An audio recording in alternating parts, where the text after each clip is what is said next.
And so, so I said, let's do it in April. Well, then I called the contractor and because I got thinking about it, I'd have the contractor, the plumber, the electrician, the inspectors, all these people coming in on my newly refinished floors. No. So I decided that I'd go ahead and make that a master bathroom off the master bedroom upstairs. Yeah. And so right now that's where I'm at. So I'm half starting to pack boxes. And they're just working me in to get this done. So like, I never know when somebody's gonna show up at my door. Yeah. So you gotta be dressed in the morning. You're like, oh, today, okay, cool, let's go. Yeah, well, Oh my God. I had the inspector for the city show up at 8 o'clock one morning. And I didn't think I had anything on my schedule. And I mean, my hair was like going every which way. It's like. Right. Let's take like 10 minutes for them to do that.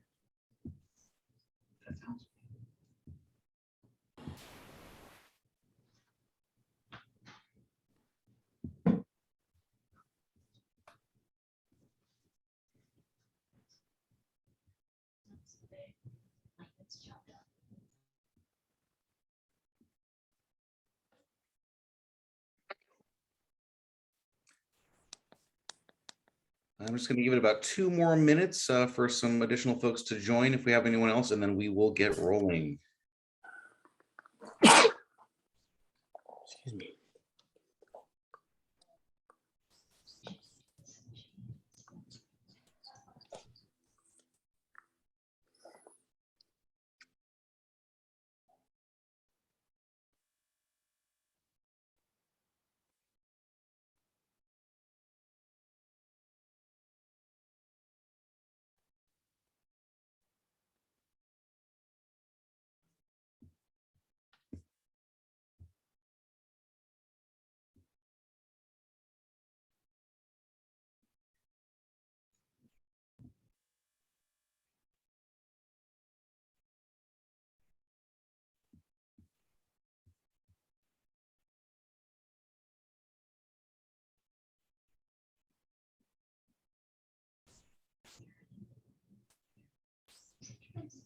All right, well, if anyone else joins, I will admit them as they come in. So we're going to start out today. Oh, here's Wiz. Start out today as we always do with our accountability check-ins on those 10-4s and how our lead gen time went today. Amy, I see you there, so I'm going to pick on you. Can you get us started off today?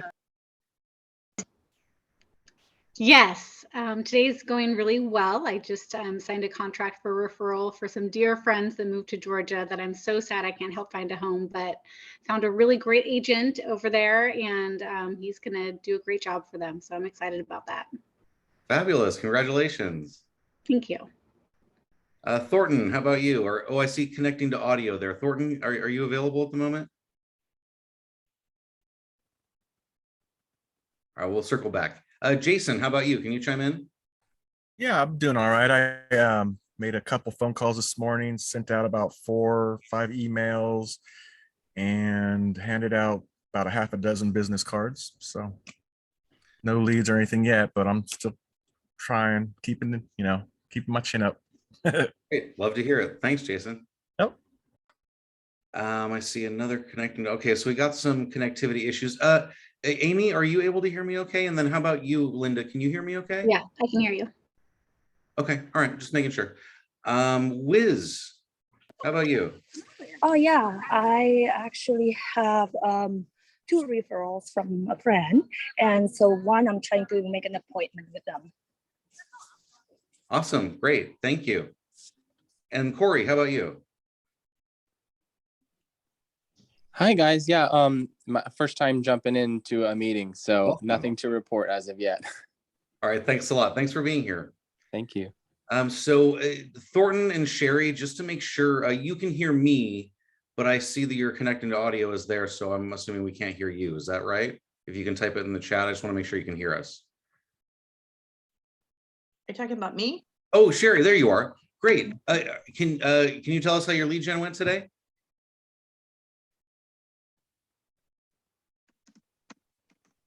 Nope.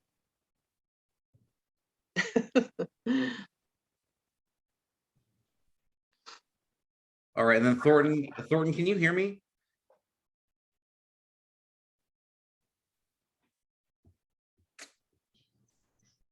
All right, and then who is conference 2? Is that the room that you're in there, Linda?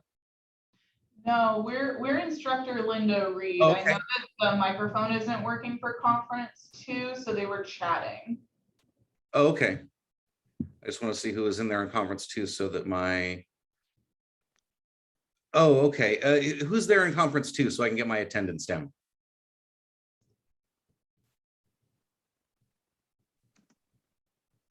All right, well, when you get a chance, go ahead and type it in the chat just so I can get accurate attendance for today. Okay, so with that, it is my pleasure to introduce Linda Reed. You guys are on for a treat. This is one of the favorite classes that we do all course long. Linda was licensed in the summer of 2017, and as a solo agent, she has been in the top 20% of production for KW Eugene Springfield. She has served on culture committee since joining KW and believe in that KW culture is one of our strongest assets. She's a big proponent of being a lifelong learner, participated in Bold twice, and rarely misses a Portland event when special trainings and speakers are brought in. And so with that, I will hand over today's Ignite class to Linda. All right, thank you, Erin.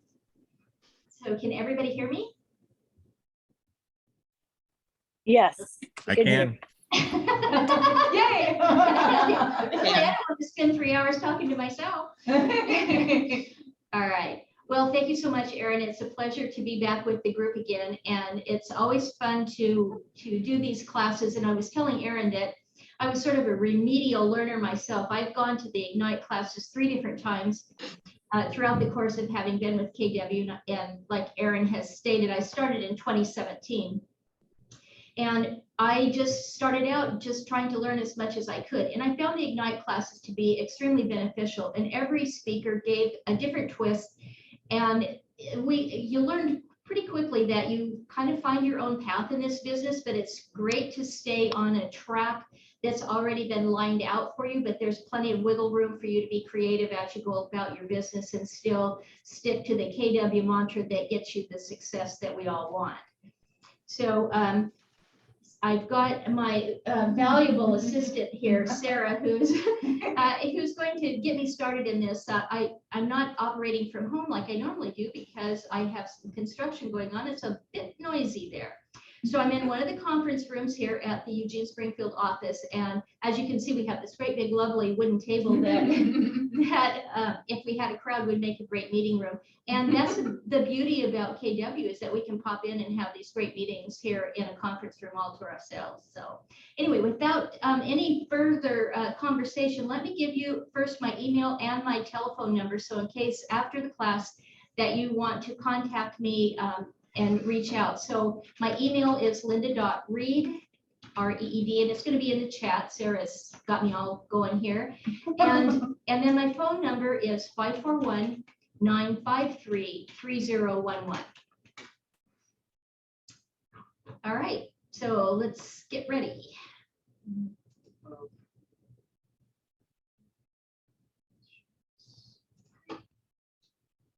Perfect.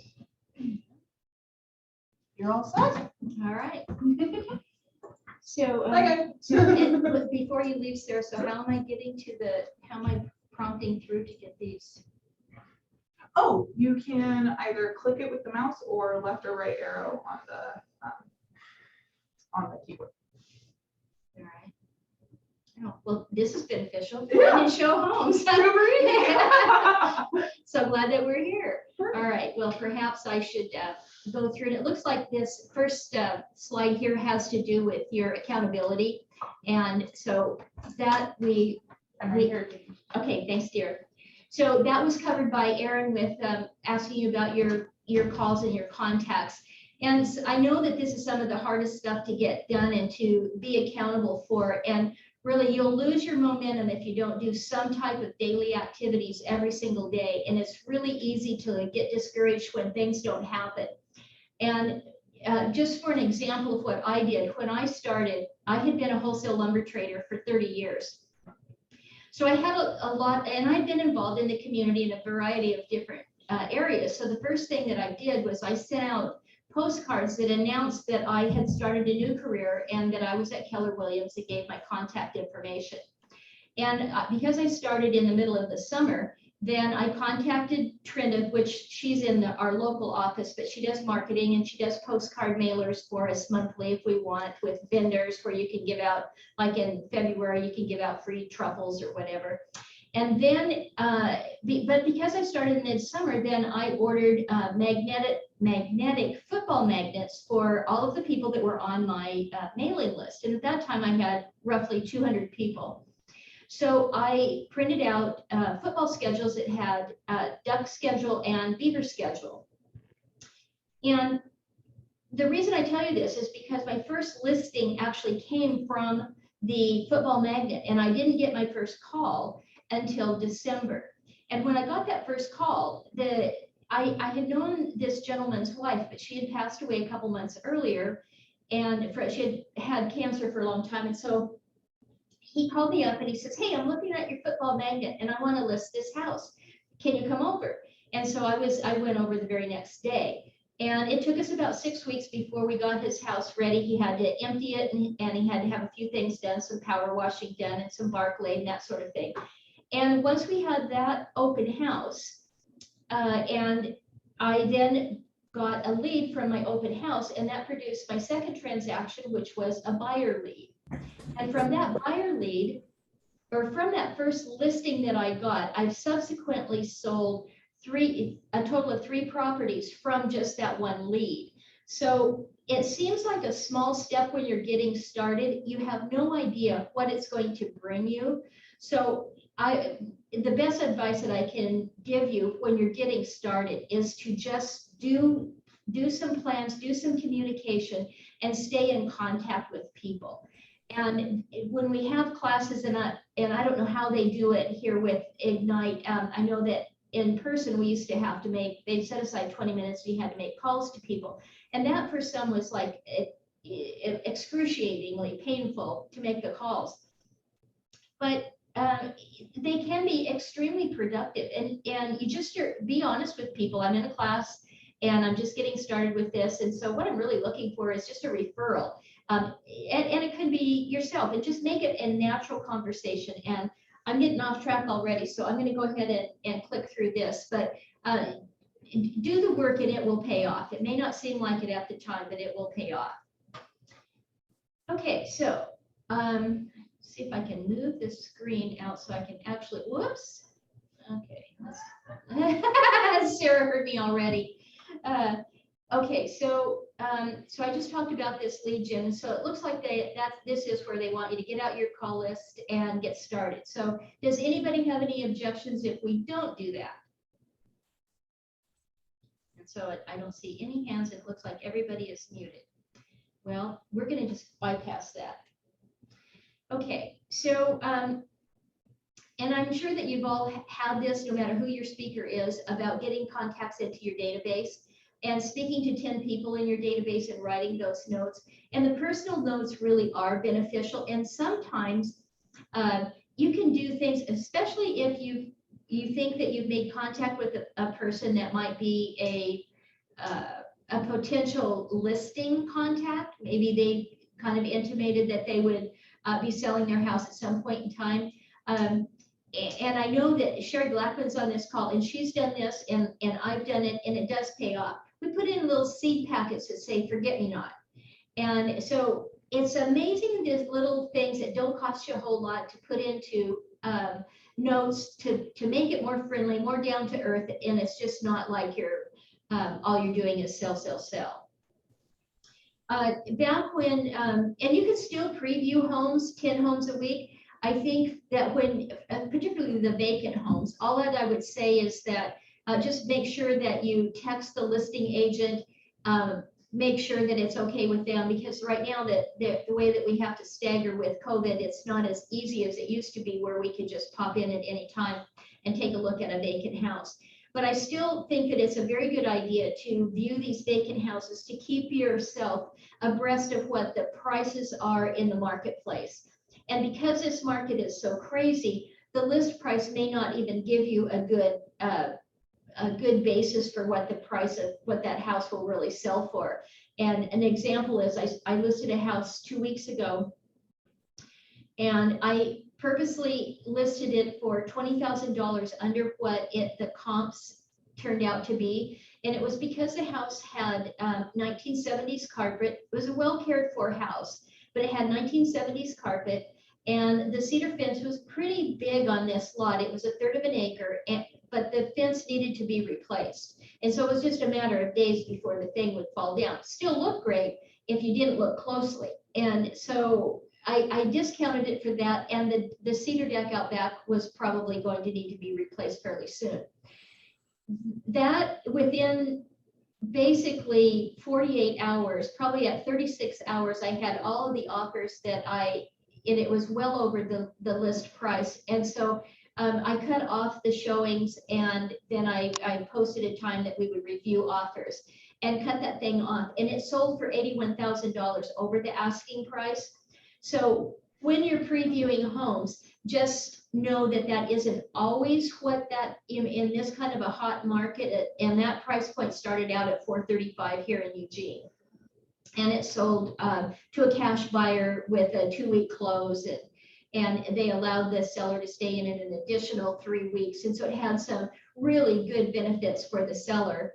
And anyway, we made it all happen, but previewing the homes really does help you a lot. And then what I would say is that when you preview the homes, put it on your watch list on the MLS, so that when that house sells, you can actually go back, follow it up, and maybe even keep a file on, print out the agent full on the houses that you actually preview, and then go back and look and see what your impression of the house was, so that you can just kind of get an idea about the marketplace and what values are. Honestly, I think that the number that we got for that house probably wasn't the true market price, but there were a number of buyers that needed to purchase a house like that in a shortened time period. So it created a frenzy that I just, I don't think it was necessarily realistic. But anyway, so if that helps you at all, preview the homes and get familiar with the market. Now, this is where I hate this part, because I never know how to get to the video. So so let's just try this video and actually see if I can make this happen. It says stop video, but how do I start the video?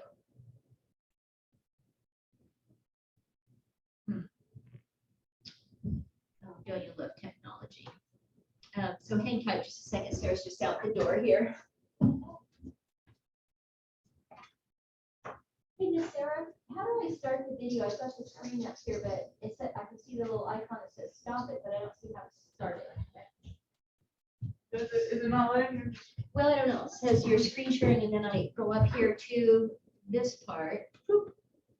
Oh, okay. Well, there you go. We just have to. Okay, so but then where is the video though? The little drop down from Zoom is blocking it. So.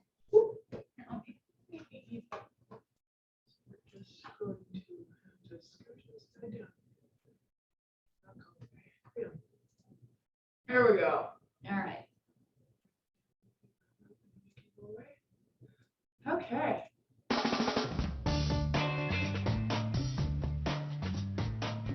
Hi, my name's Sean Healy, and today I'm going to teach you how to create buyer urgency through the showing process. And the first step is setting expectations. We tell buyers that it is a seller's market, and what that means is the best homes go fast. The next area that we set expectations in is multiple offers. We tell our buyers there's going to be a lot of other buyers out there, and you may find yourself in a competitive situation. The third area that we set expectations on is condition. Many of the homes that they're going into are going to be move-in ready, but they need a little bit of work. The next step in the process we call the funnel. And essentially we're trying to take the entire MLS and funnel it down so that at the end of the day, there can be only one house that kicks out the bottom. What I'd like you to do tonight, pick out the best 10 or 15 homes, and then tomorrow drive by those homes and check them out. I want you to pick out the best 3 or 4, and we'll go out and take a look at those homes. Next part is the actual showing process. We show the first house. You'll ask the buyer on a scale of 1 to 7, leaving out the 4, 7 being perfect and there is no perfect home, and 1 being unlivable, where would you rate this home? Inevitably, the buyer will answer it's a 5. And the reason they give you a 5 is because they don't have anything else to compare it to on the very first home that they've gone to see. Then what you want to do is try and reinforce what's making it a 5 for you. Then the next question you asked said, what are some of the things that you would do to move it more towards a 7 if you were to purchase it? You go on to the next house. Now you ask an alternative of choice question. Pretend you had to buy one of these 2 houses today. Which one would it be? The last one we saw or this one? They liked the first one better. Perfect. Go to the third house. The third house, you do the same thing. You say, all right, Gary, pretend there's only 2 homes on the market and you have to buy one today. Which one is it? The first one we saw or this one? And they say, this one. And you repeat that process over and over until you get to the last house. At the end of the day, you say, well, it looks like 123 Main Street was your favorite house. So right there from the house, we call the listing agent, find out if the home is still available. Let's go back to the office and get this property written up before somebody else gets it. My biggest aha out of this came when I was out with one of my first-time buyer families, and we drove up to the first house, and my buyer said, I don't even want to go in that one. What he ended up telling me at the end of that trip was, Sean, what I want you to do is print me out a list of every home that matches my criteria. I'm going to drive by those homes, and I'll tell you which ones I want to see. Aha! Hey, thanks for watching KW Connect, and make it a great day.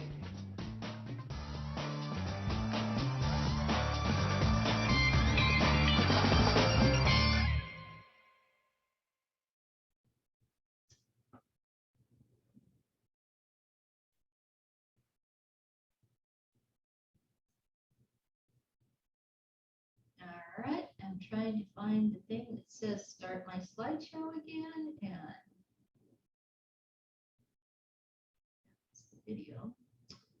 Well, sorry gang, but yeah.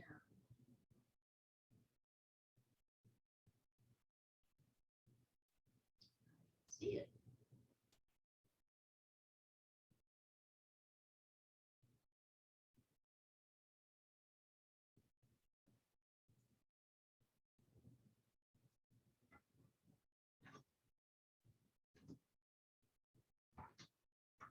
Sarah, when I drag that thing down, I don't see the slideshow.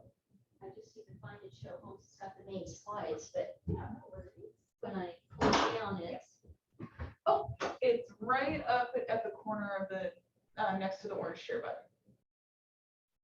Right? Yeah. Right. Okay. Right there. oh there. Woo! Lordy. Hooray for Lynn. Perfect. All right, thanks, dear. Yeah, you're welcome. Okay. All right, sorry about that, gang. Okay, one of the things that came out in that video, and I wish that there was a way here, maybe I can unmute this.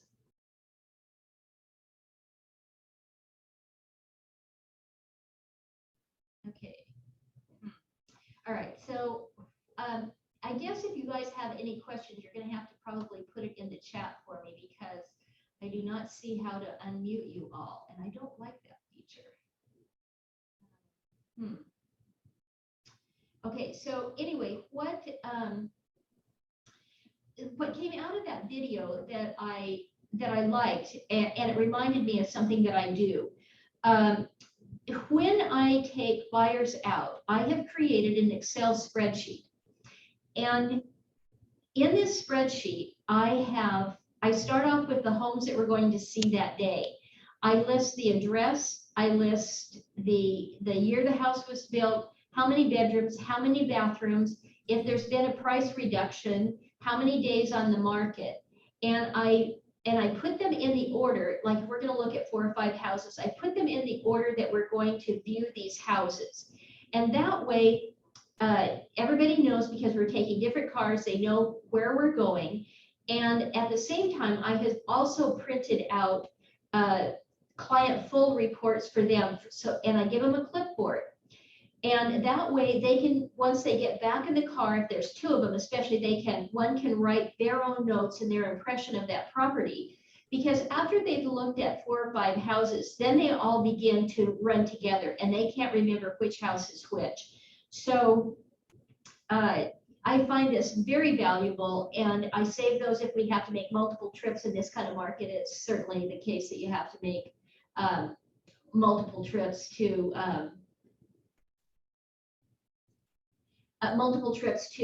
find the right house for people. But if any of you want that spreadsheet, certainly just send me an email and I'll send you a copy of that on Excel. But I found it to be very valuable, and I think that it will help you out as well. All right, so I have no idea if I'm on the right page or not, so let me just see here. So, looks like this is.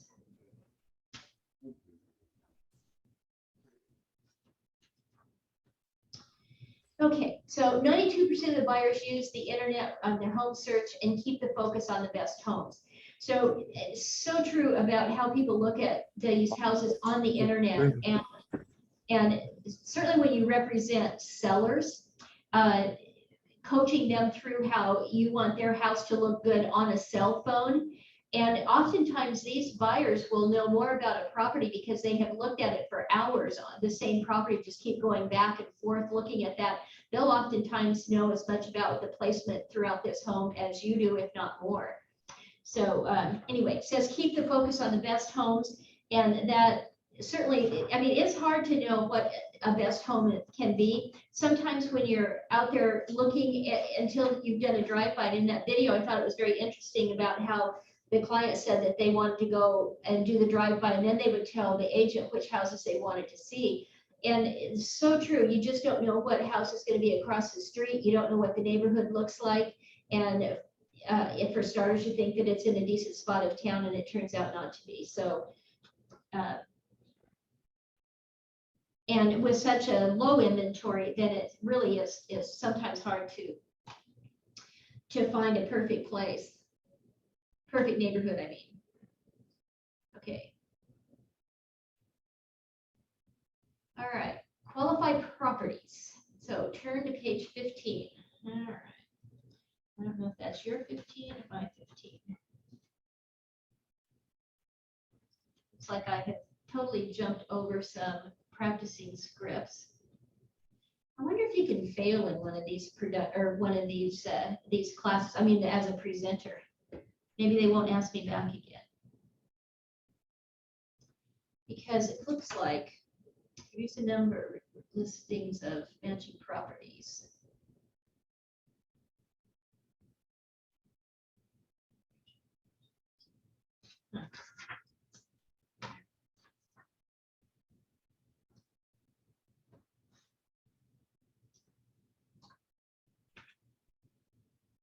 Whoa, that's not where I wanted to be. Okay, all right, I found the page that I was supposed to be on. Okay, so I talked a little bit about this, buyers looking at these houses on the internet. Here it says that 50% of buyers use the mobile web or their mobile website or application in their own home search. And I do find that our KW app, it works really well to link your clients up with that, and then they can email you from that app when they found a house that maybe it's one that has come up on the market and you haven't even seen it on the new listings through the MLS. And so those mobile apps are really beneficial. 98% of buyers who use an agent view the real estate agents as a useful information source. And boy, the more questions that you can get answered for your client base, the better off you are. And you don't have to have the answers at your fingertips. Carry a notepad or put it in your phone and write it down and tell them that you'll get back to them as soon as you get back to the office. If you don't know the answer, just call one of the other experienced agents, call anybody or text someone that you know that have some experience and ask the question of them, and they can guide you where to get the answer, or they can answer you right then. That just makes it so much easier and takes the stress off you. You don't have to have all of the answers.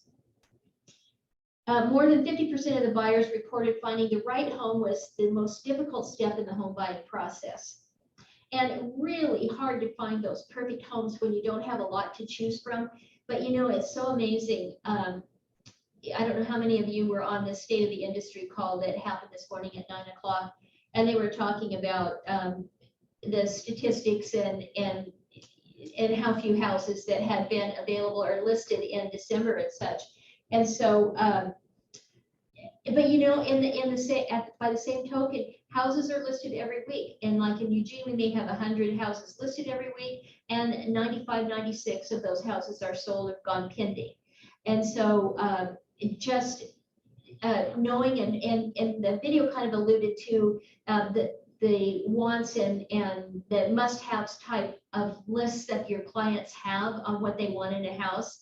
And sometimes you may have this idealized version of what they've given you, and it's amazing that sometimes that they'll buy a house that you think would not be on that list that they had of the 10 must-haves. And so that's what makes real estate really hard. And I think that for us as agents, we have to keep an open mind about showing the houses, and particularly if there's a house that you have doubts about, that you just have to ask your clients to, you know, this may not fit all of your must-haves, but we're in the area, let's take a look at it. And it amazes me how many times that I've sold a house that I didn't think was a perfect fit. So you just have to try it, and if your clients have the time and you can show them a house that you just don't think is quite right, but it's in the parameters, maybe it's in the right neighborhood, but not quite right, that it'll work out for your client. 24% of recent home buyers reported the primary reason for the recent home purchase was a desire to own a home. And last year, for example, on my sales, I had 34% of my sales were first-time home buyers, and I represented several of those first-time home buyers.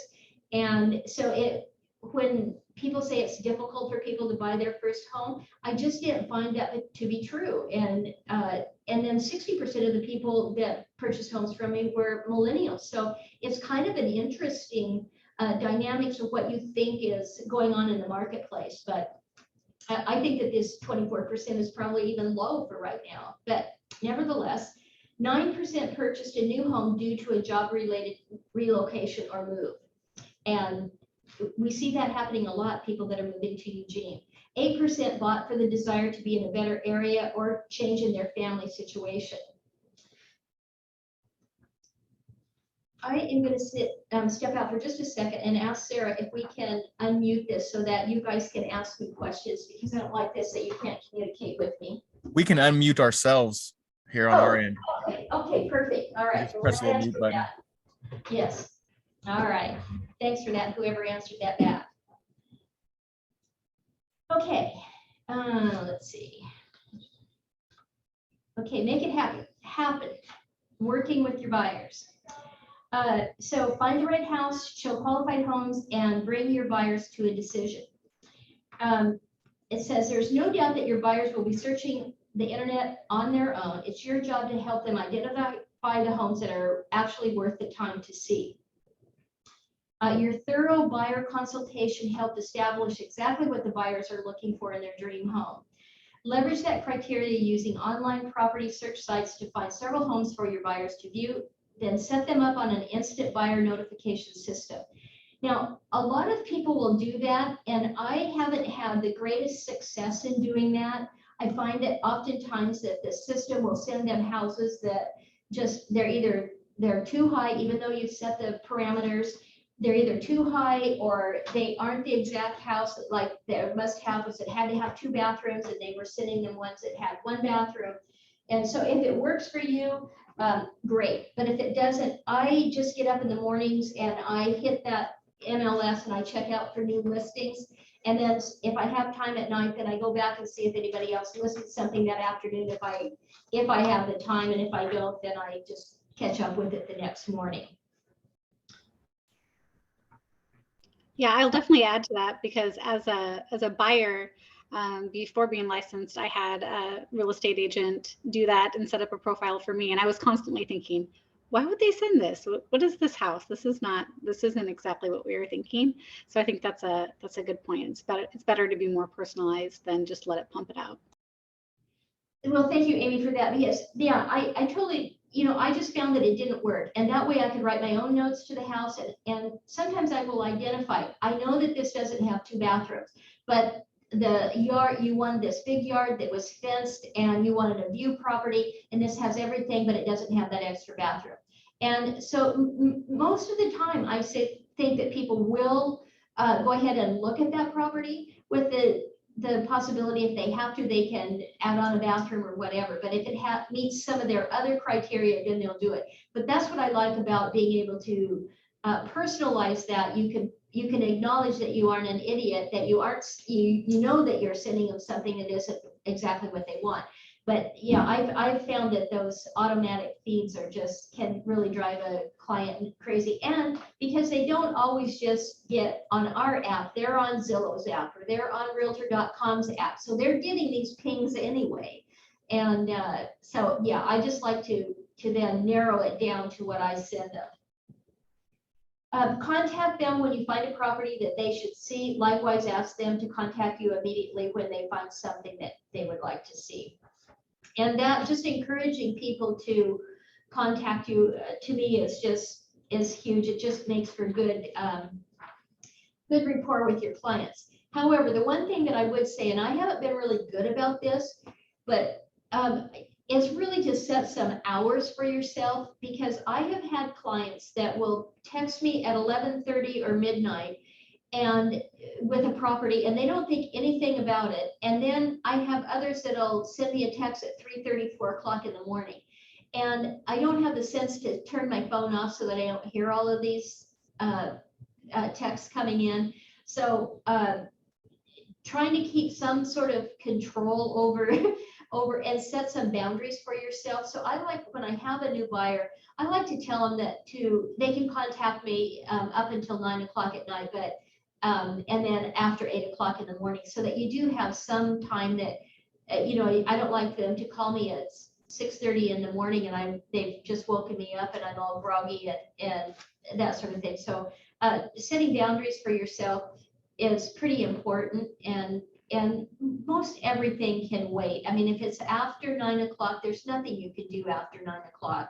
And then 8 o'clock is a perfectly acceptable time to get going. So, and they're super hard to keep boundaries, and even to keep like a day off. And some people will say, okay, I'm going to take every Thursday off for sure. That's just my day. But when you're in the hunt for your buyers, it's really hard to have those days. And it's one thing to say to your buyers, I have a family day, I'm going to, we're going to the coast just to get away, and I'm going to be unavailable for this period of time. I think that we all need to do that and catch our breath.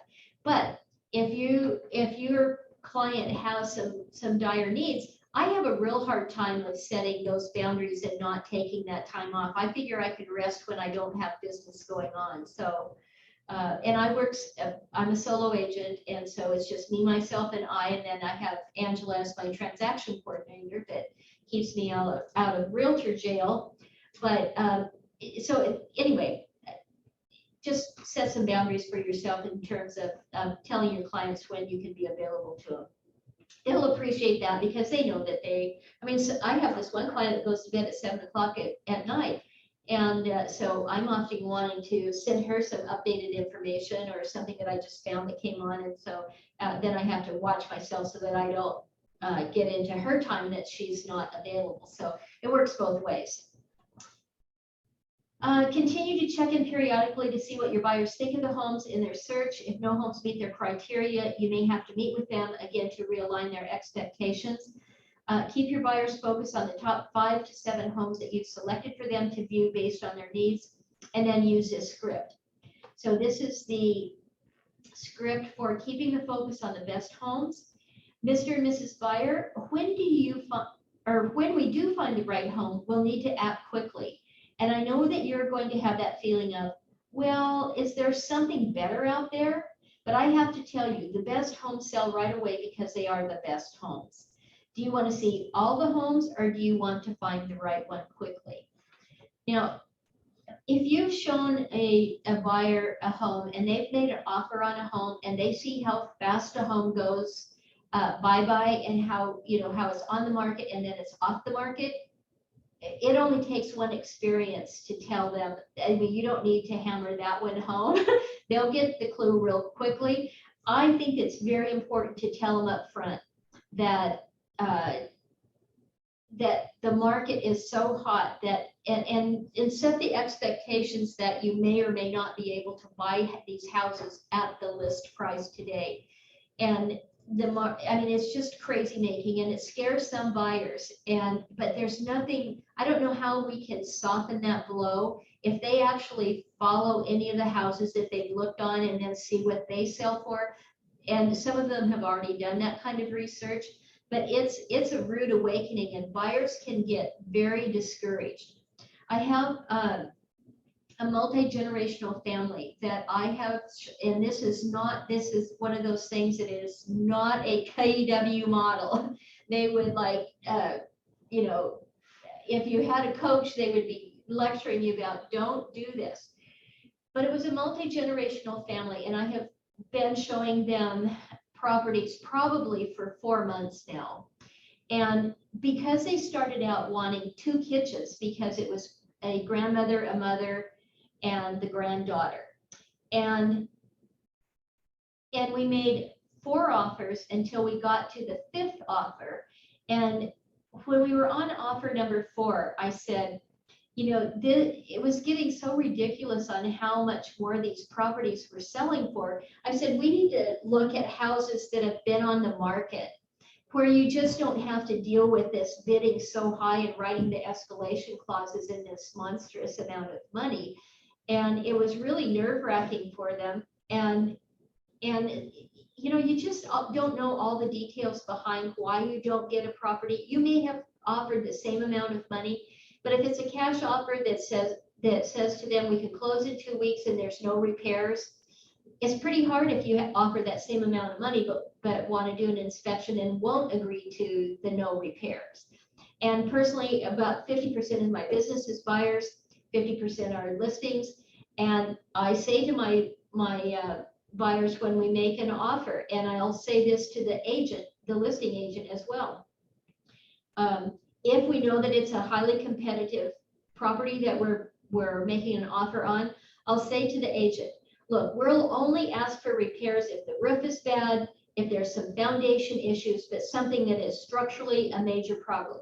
We won't ask for, we're not going to nickel and dime you for cleaning the gutters and things like that. So we can do that if we have to, if it comes to that.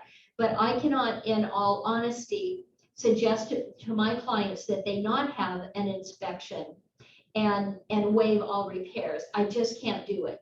And I have had some offers. I had a cash property that I did, and this was a client, they were in Texas.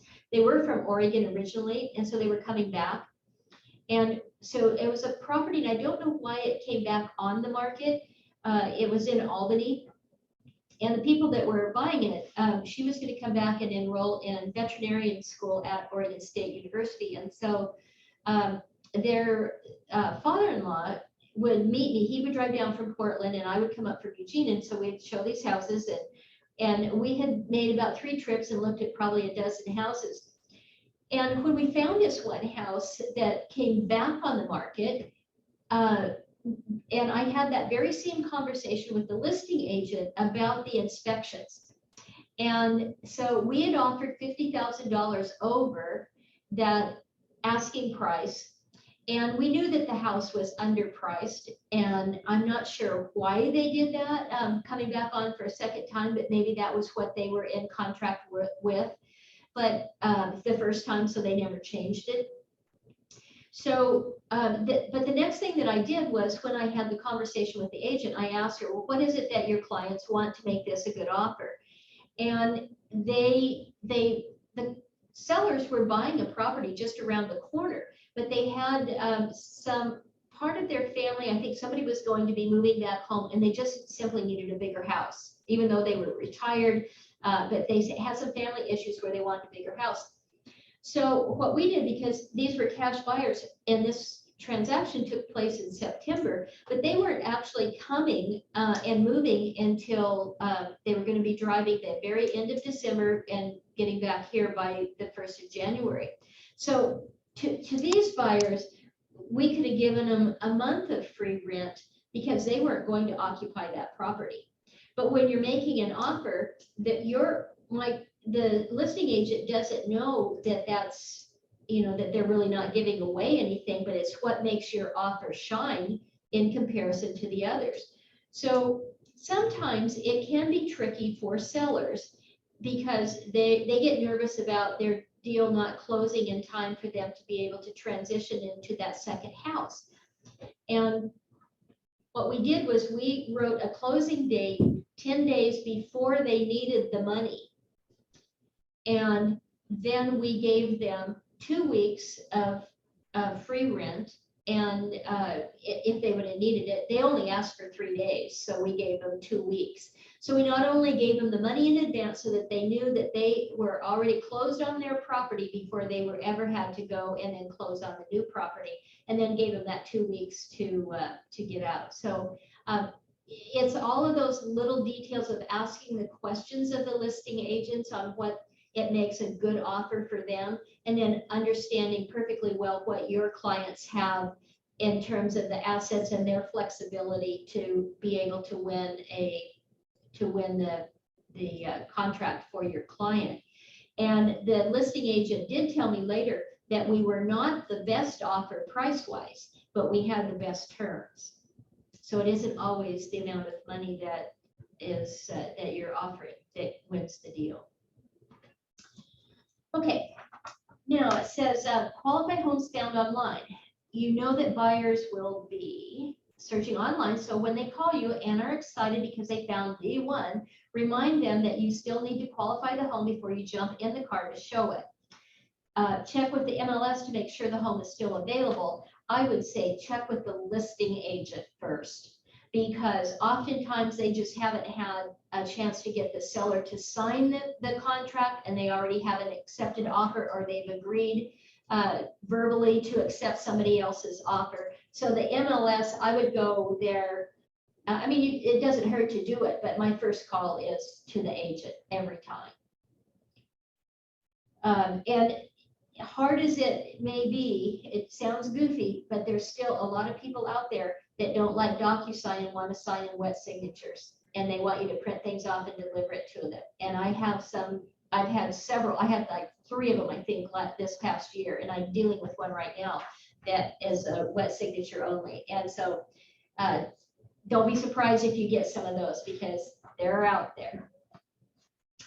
And so it makes it hard for the listing agent sometimes to be able to just click a DocuSign and then I'll, be able to go and post it as a pending property. So it said, number 2, compare the features of the home with your buyer's wish list and must-have sheet. Is it really a good fit, or are the buyers letting an emotional factor cloud their better judgment? Now, I was telling you the story about the multi-generational family. And their first thing that they told me was that they wanted to have these 2 separate kitchens. So they wanted grandmother, she likes to entertain her friends still. She's 79 years old and she's still very active. She has pinochle clubs over to her house. And so she wanted to have this separate living space, separate kitchen and everything. And so they would bring me houses that, didn't have this separation of space. Or I would have shown them a house that was 2,000 square feet, and they go, oh, well, this house is too small. And then I would show them a house that was 2,100 or 22 square feet. And then it was like the perfect house. But then when you really looked at it, you're going, why in the world do they think this is the perfect house?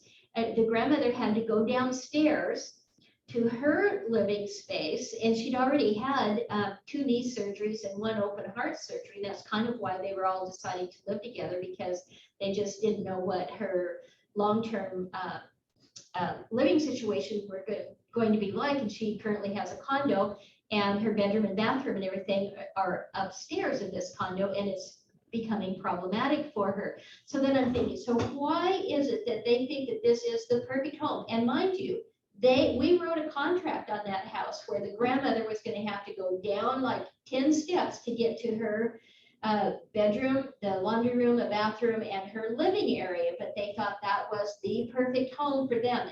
And yet in my mind, for what they were really wanting, to get grandma on one level where she could have her kitchen and everything, this house wasn't it. And they were so upset when they didn't win on that offer, and they offered like 30,000 over, but it was just a good thing that we didn't. It was not the perfect house for them, but in the end, it is their decision. And so we looked at it, we made the offer, and fortunately they didn't get it. If it doesn't seem like a good match to you, take advantage of the opportunity to further fine-tune their wants and needs. And I find that that is extremely difficult to do in a market when you may only have 2 houses all week that would fit their criteria. So sometimes you just have to, I ended up probably showing them more houses than I should, but in the long run, then when you do find the house that works, it becomes more of an easy decision for them. It can be exhausting for you as a buyer's agent, and but you know, you just kind of have to stick with them. I always felt like, you know, I've got to get paid at some point. I've got all of this time invested in these people, and they do. I mean, they weren't afraid to make an offer because we've made 4 previous ones before we had our 5th one accepted. Now, here's just another crazy story about that particular transaction. And the timing of properties is so strange. This particular property, I had actually showed it to him 3 times. And it was south of Eugene, so it's in Cottage Grove, so it's like a 25-minute drive. But they just, the daughter and granddaughter loved the property, but the grandmother didn't want to be that far away from her friends. So I kept coming back to this property to them because it had the separation of space. And it did need a fair amount of work, but it was 3,200 square feet. There was lots of room for them to have the separation of space that they really wanted. Plus it had decks on 3 sides of the house, and upstairs it had 2 decks, one off a bonus room and one off a master bedroom, had a beautiful view. And so it had a lot of good things going for it. And now I've forgotten why I was going to tell you about this. Oh, I know. So then when we decided that we're going to go ahead and make this offer, they had they never adjusted the price down, and it was a cheap house. It was $149 per square foot. And I mean, it's hard to find an average price in Eugene because the smaller houses, they may sell for $450 and they're selling for like $300 a square foot. And then you might have a house that sells for $1,900 and it sells for either $230 or $260. And the houses for condition are about the same. So it's really, you know, that price per square foot sometimes can be misleading. But when you have one that's that much less at $149 per square foot, you know that they're buying about 1/3 of that house for free based on anything else that they had looked at. So in the details of the contract or the listing, the seller had offered the list price was $480, and they were offering a $5,000 credit for a carpet allowance with a full price offer. So I called the listing agent and I said, if I make you an offer, I'm just going to offer you $475 because I'm going to take into consideration that $5,000 carpet allowance. Because what's the difference? It's still, the net is still the same, and it's just a clean offer that way. And so he said fine, and I said, okay, so if we give you this offer, will your client accept? And I knew that there were 2 other people that had been poking around on this property because the agent had told me that. But one of them had to list his house first, so he was a would have been a contingency offer, which ours would have been a better offer unless he was paying considerably more, which nobody would pay over that because the house had been on the market for 90 days at the same price point with no reductions. So you're not going to pay over on that particular listing. But wouldn't you know it, we've waited 90 days, we get in, we show this property, I've got his agreement, yes, they'll accept our offer at 475. And he says, but give me till the next day at 5 o'clock because his seller had some medical issues, and so he wasn't always available to sign, and I believe that he was also one of those that didn't do DocuSign even though he was a young guy. So lo and behold, even though he had committed to accepting our offer, at 4 hours left till ours was going to expire, another offer came through.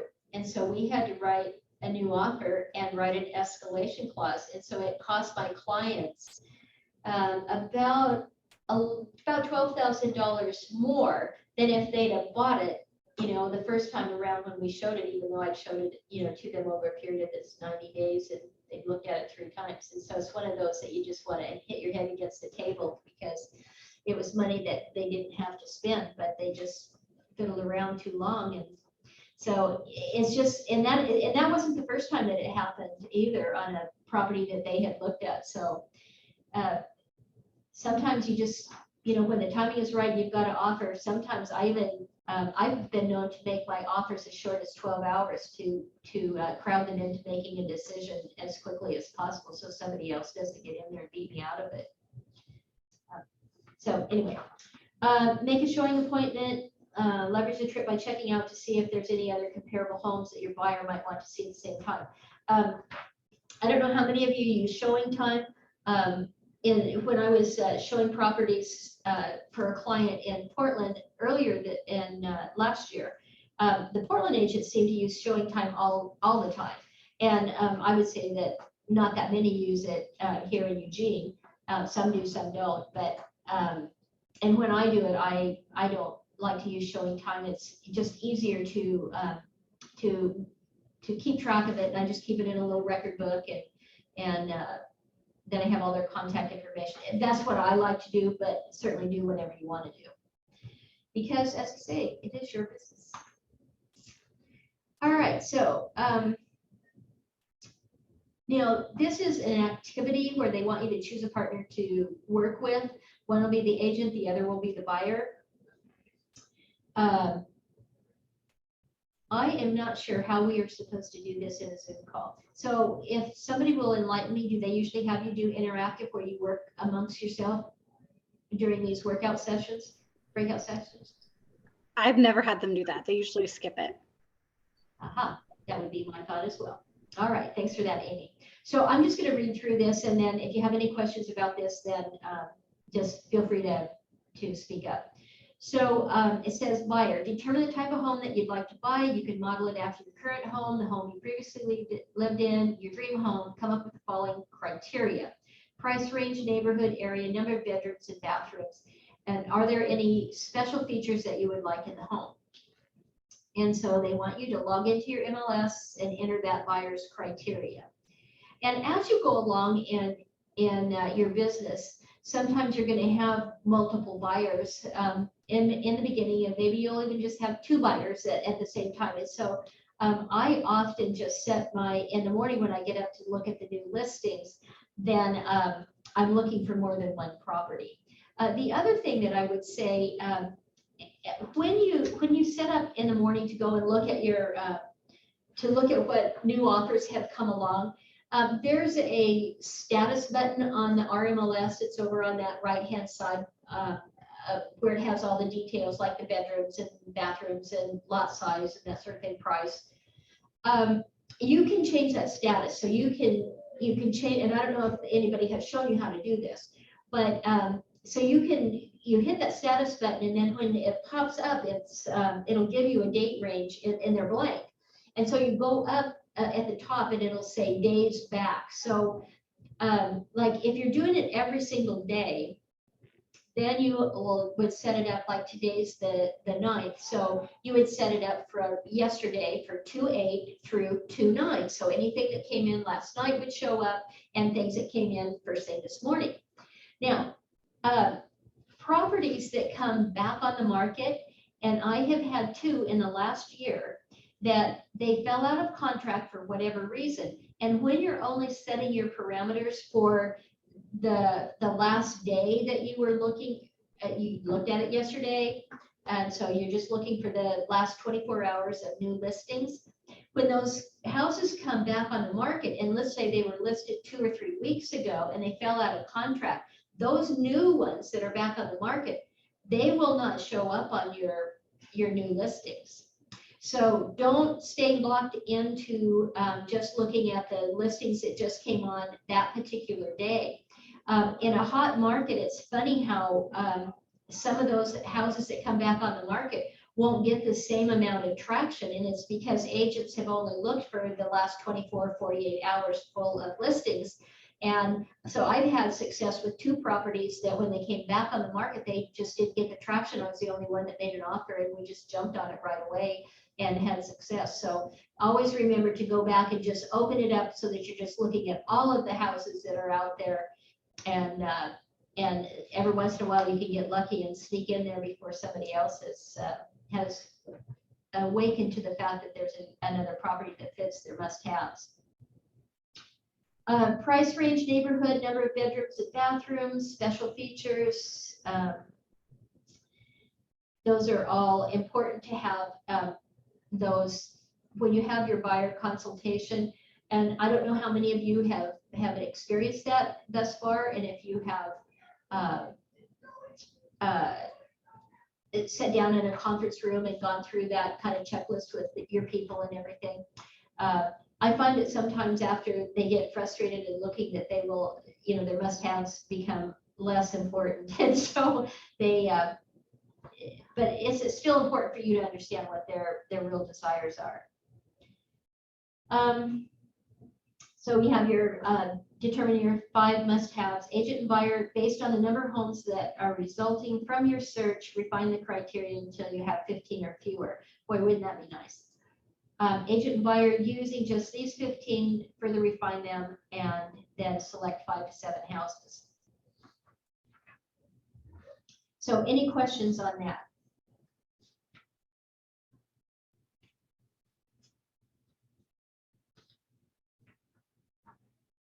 That does not look like I'm in the right direction. Okay. All right, prepare to show the home, your home tour checklist, touring the home touring etiquette. All right, so preparing the homes, it says, look at the showing instructions in the MLS to schedule the show times. And there are certain things they'll say, like, make sure you don't let the cat out. And or they'll say, and I do this oftentimes in vacant homes. I will ask the agents, make sure that you leave all the lights on. Because for one thing, oftentimes I get to a vacant home by myself. I get there before my buyers show up. And especially if I'm only showing them one house that day.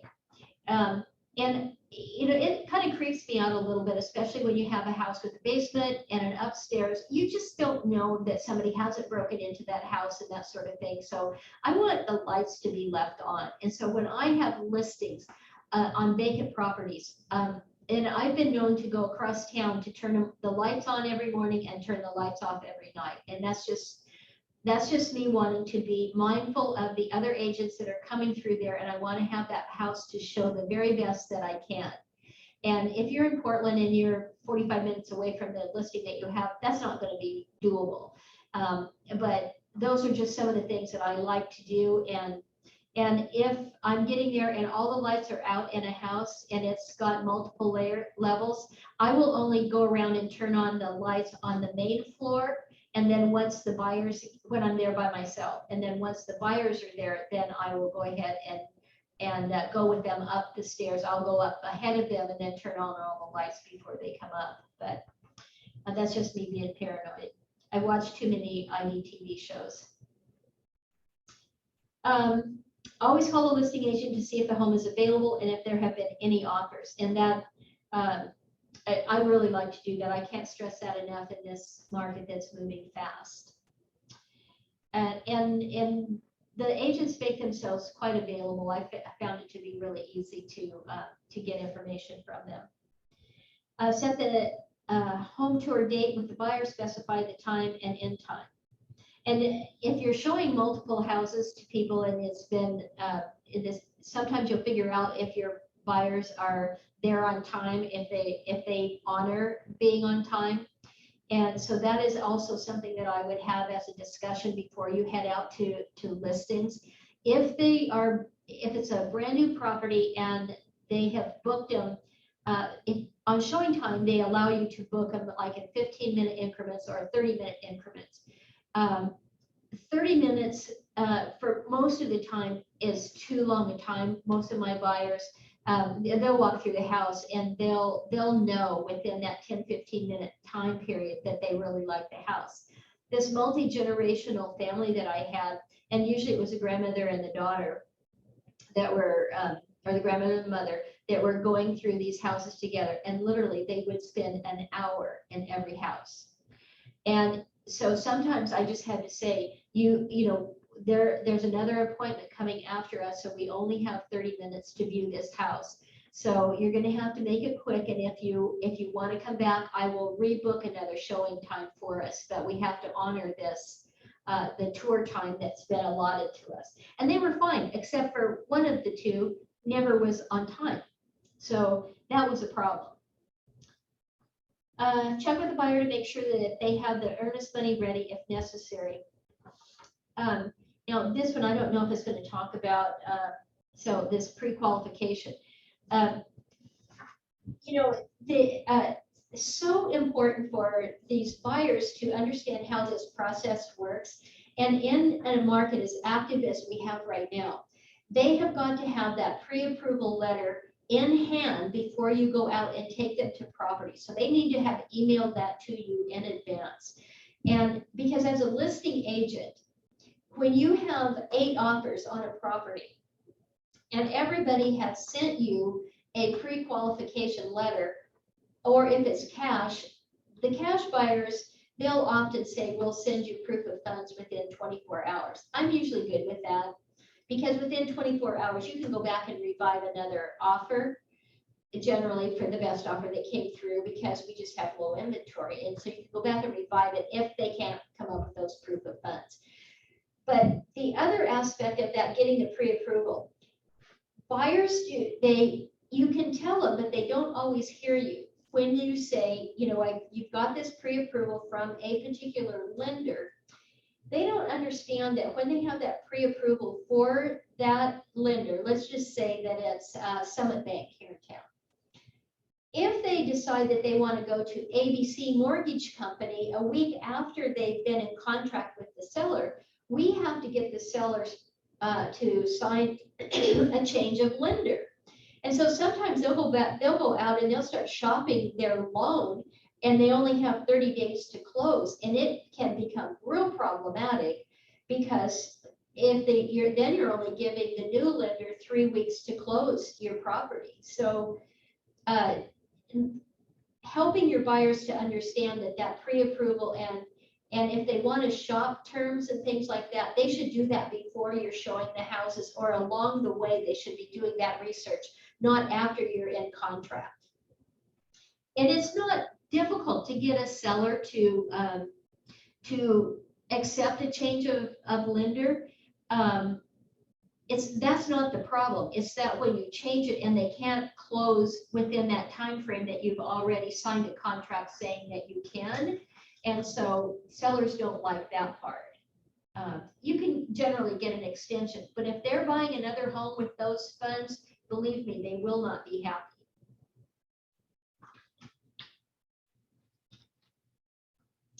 Okay. Yeah, and so the other thing about this earnest money, when you're representing buyers, it's really important to give them an email once you go into contract. And this is probably covered in one of the other classes, but I'm just going to mention this anyway. Really important to give them an email once you're in contract and say, this is the day that you have to have your earnest money in. And I would also say, because it's 3 business days, you can really get tripped up with holidays. Like, I didn't realize the 21st was a holiday, for, probably didn't look at the calendar, and I just looked at it on my phone. And so really important to take, because holidays don't count, just like Saturday, Sunday doesn't count, but give them a printout of when their earnest money is due. Make sure that they know where to take it. show them or give them the date that the repair addendum that you have to have your negotiations done by that 10 business days or whatever it was that you specified in your contract. And knowing that you can get an extension from the other agent for that, but it's really important for them to understand the timelines that you're working on. And just a quick email that recapture all of that. And because Angela does is my transaction coordinator, I have her send me all of that information so that I don't even have to figure it out. And I have her send that to me, and then I forward the email on to the client. Preview the homes and eliminate any that do not meet their criteria. Prepare and educate yourself about the home and the demographics. Determine which route to take, always showing the best houses first. Arrange to meet your buyer at your office or in front of the first home. And that's what I do. I just meet them at the home. When I started 5 years ago, we were putting people in our cars. But I have found, I don't think that unless it's somebody like, I had an out-of-town buyer that she flew in for a weekend to look for properties. And after the first day, then I did put her in my car. And but I didn't know her, so I didn't really want to do it right away until I got a chance to get to know her. But I don't think that as a whole that the industry will go back to putting buyers in your car. There is a safety factor because lots of times you're working with people that you don't know. The other thing is that it gives those buyers an opportunity to talk amongst themselves about the property, and they'll say things to their partners that they're not going to want to say in front of you. So I think it's really important to give them that time and space, because they may decide on a house that you think that you might have thought in your mind that this is a horrible house, and they might be going, oh, I love that, we could do so much with this house. And so I think that just not putting them in your car is going to be a good thing in the long run. Can I ask you a quick question? Yes. Have you had any of your clients sign the document that was just added to the forms, speaking to cameras potentially being in the homes and potentially not talking about what you would want to negotiate and what you would want to talk, offer while inside the homes and wait to discuss outside, or not? A very important question, Amy. Thanks for asking that. I haven't presented that form to anybody. It is a 100% conversation that I have to somebody before we ever enter any home. And if they start talking about it, I will say to them, remember the rules. And then they'll go, oh yes, because they forget and they want to talk. I had a listing in Portland that had a camera in the dining room, and they also had a camera at the front door. Every single time that a buyer and their agent left that home, that seller called me and they said, I can't believe that these people don't realize there's a camera there. It's in plain sight. And they would stand by the eating bar and they would talk about what they wanted to offer. They would make comments about the house, this and that. And he was like irate about some of it. And so I then went back into the MLS and changed the listing and put on there, agents, please be aware there is a camera in this home. But I have from the get-go, and I don't know, it was during one of these Ignite type classes that I attended that one of the other agents had told us about the cameras, and to be just no conversation whatsoever. And it's more prevalent today than it was 5 years ago when I started, but that is an extremely important conversation to have with your buyers, and they will have no clue, and you're doing them a huge disservice. I don't know what the percentage is of people that have cameras, but I would bet that it's pretty high. The second thing that I would say is that you can still be standing outside that home, and like I have a Ring doorbell, and I can hear what people are saying on the front porch. So you want to save all of those conversations. You don't even want to talk in the driveway because some of those cameras and sound equipment can pick up a lot of conversation. So just tell them that you will they can either call you on your cell phone when you're leaving, or you can get in your cars even and talk on your cell phones inside your own cars if you have to, if there's something that's really important for you to say right away. But yeah, very important conversation to have for your buyers. And I'll tell you, most of them, they were completely clueless that would even happen. And the funny thing about it, this seller that would call and tell me about every conversation that was going on, he'd go, hey, I think we're going to get an offer. Or, I mean, it was pretty comical actually. But I had sold them a house prior to that, like maybe 3 or 4 months prior, and they got all moved into their other house before they got this one ready to sell. And that was a conversation that I had with them early on. And it was so interesting because when it came time to being a buyer looking at a home, it never occurred to them that they would have these security cameras. But then when it came time to sell theirs, and I don't know if that camera had been in there all along or if they only put it in because the house was vacant. And I think that was the case, that they put it in after they moved out so that if there was any motion inside the house or whatever, they would know that people were getting in. So, but it was pretty funny that what a lack of knowledge that they had early on, and then it became like a security guard every time anybody would come in. So it's pretty funny. All right, so let's see.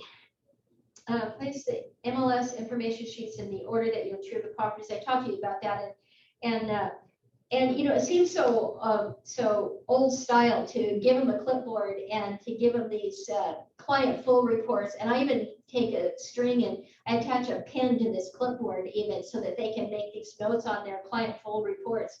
But I've had clients afterwards that will, they'll save those client full reports, and then they've gone back and they go, at first I didn't like this house, but there were a couple of things and maybe I was being too critical, and then they go back because they saved those client full reports, and then they have their notes and we revisited that home, and then they ended up buying it. So those turn out to be pretty beneficial. It's kind of old school. Oops, oh dear, I put my hand on something now. Oh lordy. Age 21? No, probably not. Oh gosh. All right. Okay. What else? It says make a set for one for the buyer and one for yourself. So I always, when I go to any home, I print off the agent full report so that, because sometimes if you're showing several houses, you can't remember where the lockbox is, and sometimes they've hidden them in tricky spots, or sometimes they have a contractor's box on there that'll have a 4-digit code. And so you go up to they're thinking that you're going to use your Century Lock app, and then you can't get in. And if I hadn't printed it off, then I don't, the RMLS app and me, for whatever reason, we don't get along on my phone. So I just print it off. I have everything that I need. And then I too can make my own notations on that agent full. And then I just put it in the file when I get home for what we viewed. And sometimes I write down what they said. So I can either remind them of why they didn't like this house.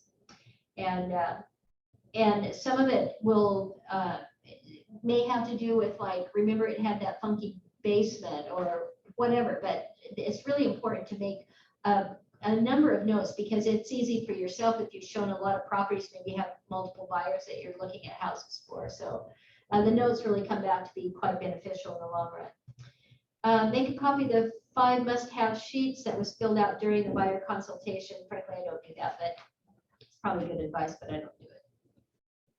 I remember it in my head. It's not too hard, but anyway. Okay, one of the most important parts about most important parts of preparing your buyers to evaluate the home is to help them understand the things that they should look past. Ask your buyers for their comments on the homes. Help them to distinguish between the things they like and didn't like.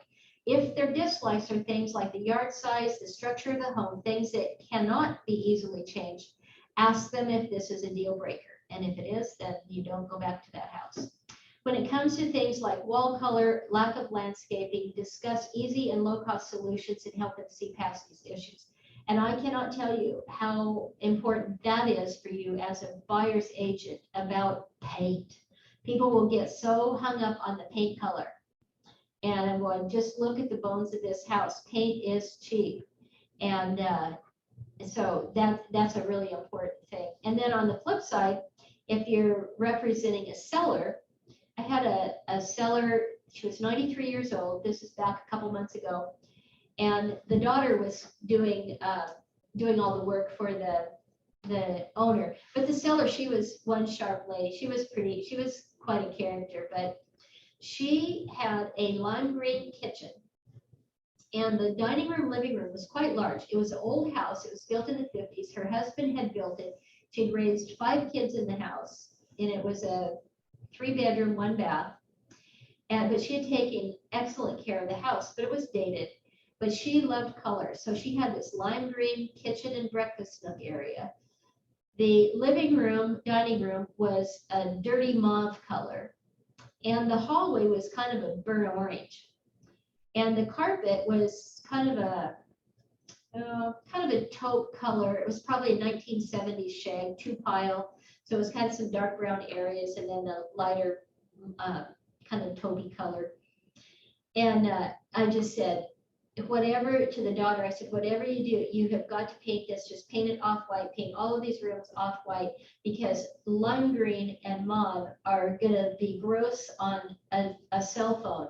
And it's just going to impact the sale of this house. And the 93-year-old seller did not want to pay for any improvements. And she had a half-acre lot in not a great area of town. But it turned out to be an extremely hot property, and we got lots of offers on it. And part of it was because it was such a big lot that the developers came in and the developers wanted to subdivide the lot. And what they would have done to the home, they would have probably, gutted it and done some updating in it, because it did need it. But because she had raised her 5 kids in it, we were able to negotiate with one of the buyers that said, come back to us if we're close. Well, they weren't really close, but in the end, they had 2 children, and the wife was going to deliver about the time that they were to close on the property. And so the mother-in-law had told the agent that she would come up with some more money to get them into a house. So we were able to negotiate a really hefty price for these, for the seller. And just because it did become such a hot property, and I had no idea that it would be that hot a property in that particular area of town. But the seller was so happy because another family was going to get it. And the kids, the daughter of the seller happened to be there when this agent was there. She was, I don't know what she was doing, why she happened to just pop in there for some reason. But the little kids were out playing in the yard, in the backyard and everything. And so they were just thrilled to death that we were able to get a family into that home. But I am still convinced that even though the house needed some work, that had they not painted it, that we would never have got the kind of activity that we did, except for from the developers. So that was a big deal. Have your buyers use the home tour checklist to guide them as to what to look at in the home and to make comments. So honestly, I don't know what the home tour checklist is, found in the Ignite toolkit. So that must be something new. Sounds like a great idea though. It doesn't take you long, particularly if somebody's looking for a bed or a house that has 3 bedrooms, 2 baths, and maybe they want an open concept kitchen kind of area. It doesn't take, it just doesn't take long for you to figure that out. So some of that, you can get those kind of things. It's a pretty quick list to go through, especially when you don't have a lot. Oh, here it is, right here in the book. There you go. Okay, so view, lot size, landscaping, square footage, number of bedrooms, bathrooms, living room. Most of the people, they come to you already with it. And so this would be a good checklist just so that you don't miss things. But most of them will come, they'll have that right in hand when they tell you what they're looking for. So, okay, tour the home, ring the doorbell. even if the home has a lockbox. I don't do this, but I still think it's a good idea to do. I just forget. But, and oftentimes in this kind of market, you're passing the agents. So there's like some agents locking up just as you're ready to go in. If the property is occupied, ring the doorbell at least twice before entering. Before going beyond the entry, shout out, hello, real estate agent, a few times to make sure no one is at home. Not a bad idea. Record your own comments in your copy of the MLS sheet. We already talked about that. Have your buyers give descriptive names to help them visualize the home. So the Great View House, the Creek House, the Fountain House, the Smelly Cat House. That's unfortunate, but they do happen. You know, it's kind of interesting in this inventory of this past year where we've had so little inventory, I have not actually run onto too many of these smelly cat houses or houses that just were in horrible shape and that that they were just filled with junk and all of that. So either agents are getting much better at getting their sellers to get their houses prepared, or just because of the smaller amount of houses. But boy, when I first started 5 years ago, even on broker tour, some of the houses that we went through, it was pretty appalling that people wouldn't clean them up better, knowing that they were going to have a bunch of people coming through them. And so this number 4 is about avoid making comments. And so this is talking about you avoiding making comments, but says let your buyers come to their own conclusions. Instead, ask questions. Says you want to get inside their heads to determine if the home is really a match for what they want. Try asking, what would you change about this house? And what I find about some of these questions is that if you're on a short time frame to show this house and there's other agents that are backed up, it's really hard to have lengthy conversations about a house, about what they would change. And it's sad but true, but people are looking at these houses and they're spending $400,000 or $500,000, and they maybe have 10-15 minutes that they've spent inside this house. It used to be that we had plenty of time to go back and take a second look before we wrote an offer, but unfortunately that doesn't happen. And partly the advantage with all of our mobile apps and everything and the internet is that they can continue to go back and look at this house, providing that the photos that are available for the house are a good representation of what the house actually is. Help the buyers identify the perfect home by pointing out the benefits, not the features, that align with their needs, wants, and values that you have already identified. Features attached to the property, benefits. Features are attached to the property, benefits are attached to the buyer. For example, if the house has new windows, point out that benefit, not just the fact that they are new. New windows mean you'll have lower utility bills so that you will have some extra spending money every month. Have the buyers rank the houses that you've shown them on an order of 1 through 5. If you're working with a couple, have them do this at the same time and see if they're on the same page. This exercise will help the buyer self-discover as to what is really important to them in their new home. And generally what I will do, if it's a couple, oftentimes what I do is I just set up a call, and if they can both be on the call, then I set up at the end of the day after we've toured through these homes, unless and maybe we've only had 2 houses that we've had a chance to look at. So if that's the case, then then it's a quick phone call to have. I'm going to click up here to this chat and see if I have to, okay, so, okay.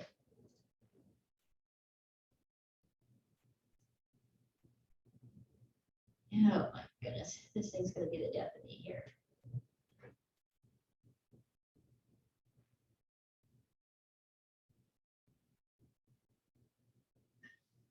Okay. Ask your buyers, do you see yourself living here? And then finally, you can ask, are you ready to make an offer today?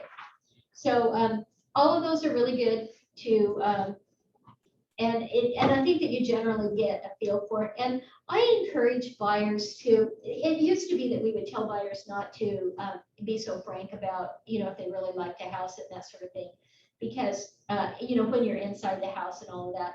But if they like it, I think that I don't see a problem with them telling you on the spot, even though there might be listening devices, that yes, this is a house that I like.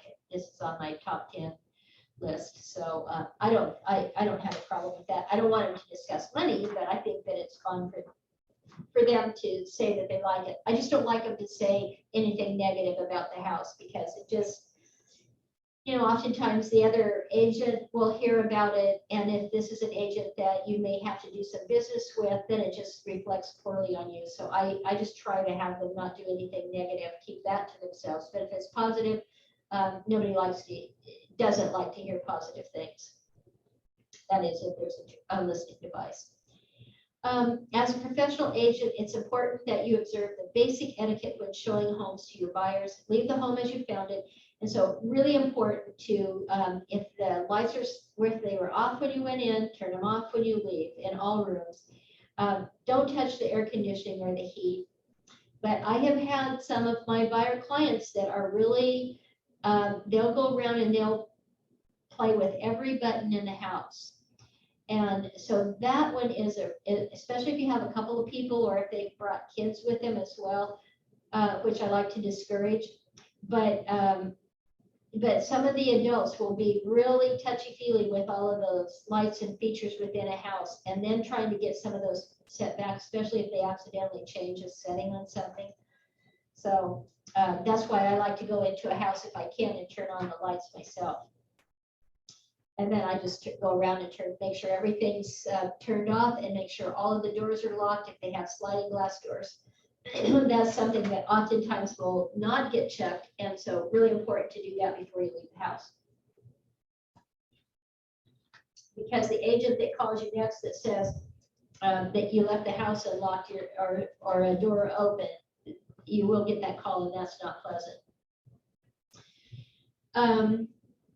Be sure and look for and observe all touring notes that are in the MLS. We talked about that. Be mindful of pets, and leave a card on the counter. Really important to leave your card. The seller knows then who was there, and the listing agent as well. And make sure to secure and lock the house. Okay, we talked about all that.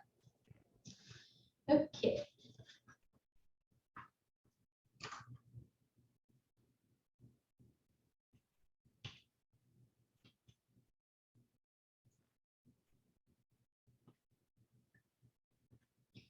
By the end of the class, I might figure out which button is up and which is down.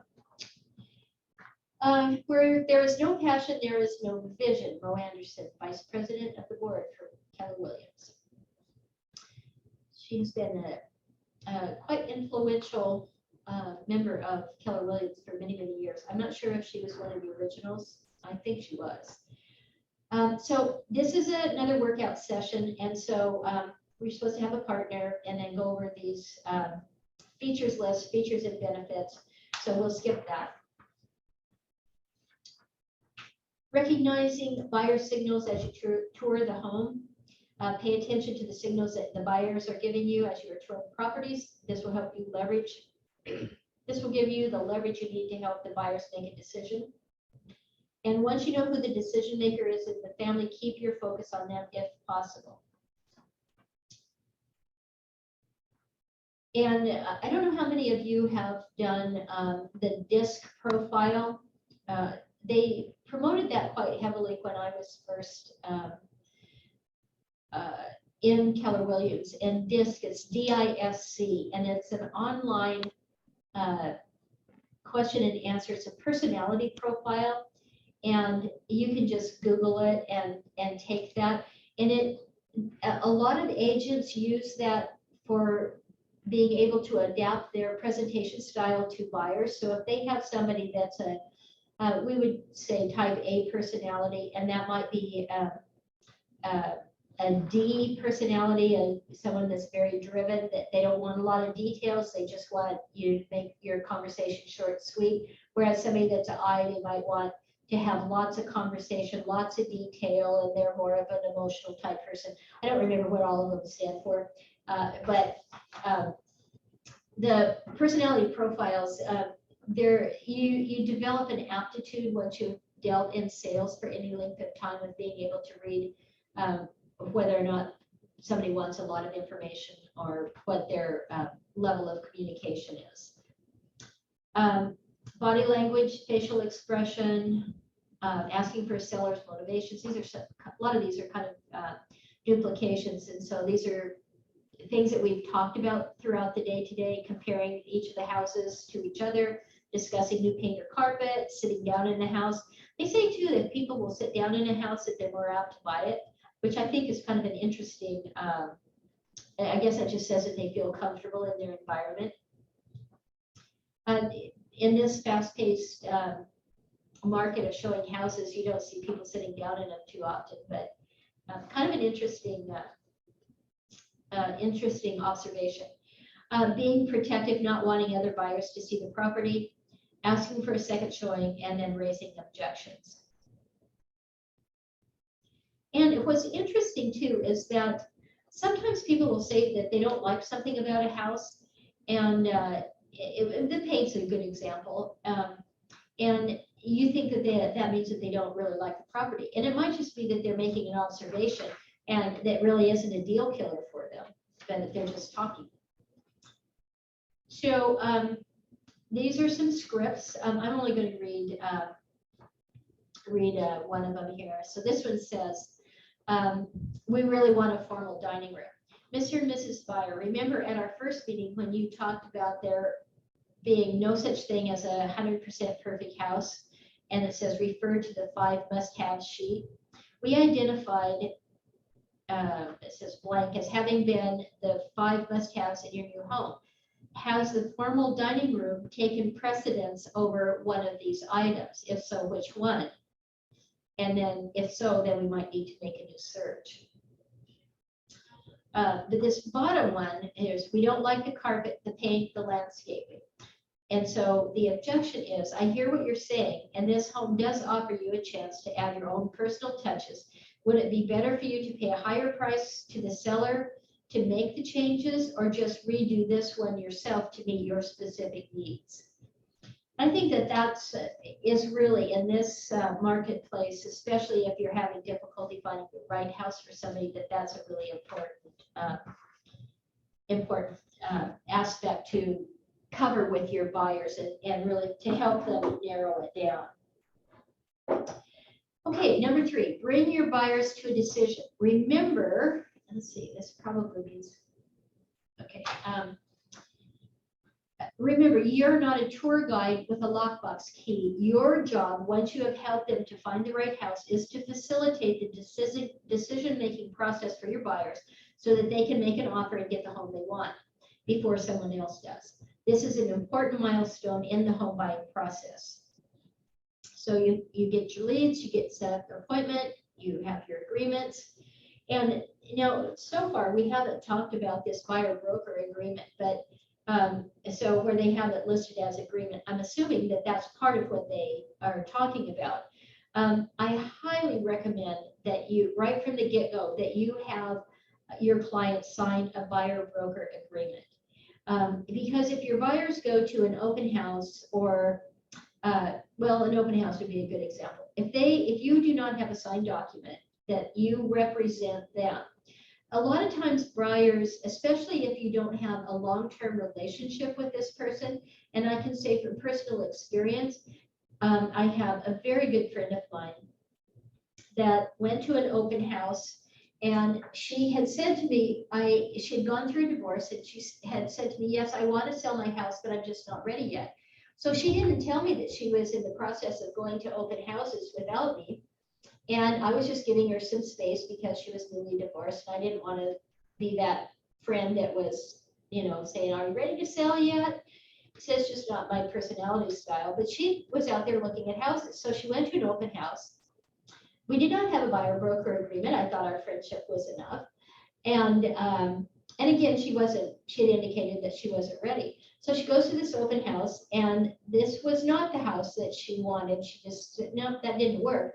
But she had talked long enough with that listing agent that the next day the listing agent called her, and she says, hey, there's this other house I think is a perfect house for you. So they went and looked at it the next day, and my friend said, yes, this is a perfect house. They wrote an offer on that one, and it was accepted. That same agent then wrote a contract to sell my friend's house. So it turned out that they had a transaction of over $1 million with those two properties. And that was the very first year that I was in real estate, and I was crushed. And you know, you're not supposed to take these things personally and all of that, but boy, that was a tough pill to swallow. But in that particular case, I don't know that I would have done anything differently, because at the time she indicated she wasn't ready, and so I wasn't going to push her. But if you have people that now I'm just much more forward about it, having been burned a time or two. And so I just say to them, I have all of my buyers sign this buyer broker agreement, and you can say that it is a Keller Williams recommendation, because it is. And then that takes the pressure off yourself. But I say to them, this is, you know, this is not a legal document. We can break this at any time if we come to the point where we don't want to have the conversation anymore as a buyer and agent. But this is my commitment to you, that I'm going to give you my time until we find the house that you want. And this is your commitment to me, that if you go to open houses and such, and if you go without me, that when another agent asks you if you have a buyer broker agreement, or if you are represented by an agent, that you can say, yes, my agent is Linda Reed with Keller Williams, and I'm just out here, you know, I just thought that this house looked interesting, blah, blah, blah. But once that your buyer has said they're represented by an agent, then it's hands off, and the other agent, if they are reputable. And I don't know of anybody in my time of being an agent that has not honored that buyer broker agreement and stepped over the line. I'm sure that there are people that have, but I just haven't experienced it. But it has made, I feel much more confident in saying to a buyer, look, I'm not available to show this house at this time period. I'm already committed, but there is an open house from 1 to 3. Go ahead and go. Just tell them that you're represented by me. And if you like, I can give you some of my business cards, and you can just give it to them if you like. But by all means, go ahead and go to this open house without me. And then I'll touch base with you later on tonight if this is a house that you like, and if we should go and relook at it together. Because I do not like to write an offer on a house for somebody if I have not looked at the house myself. So anyway, just don't be afraid to ask for that commitment from a buyer to get that buyer broker agreement. I mean, you can lose a commission so fast. So just make sure that you do that. And most people understand when you say this is a commitment, you know, so you're committing to me, but I'm committing to you as well.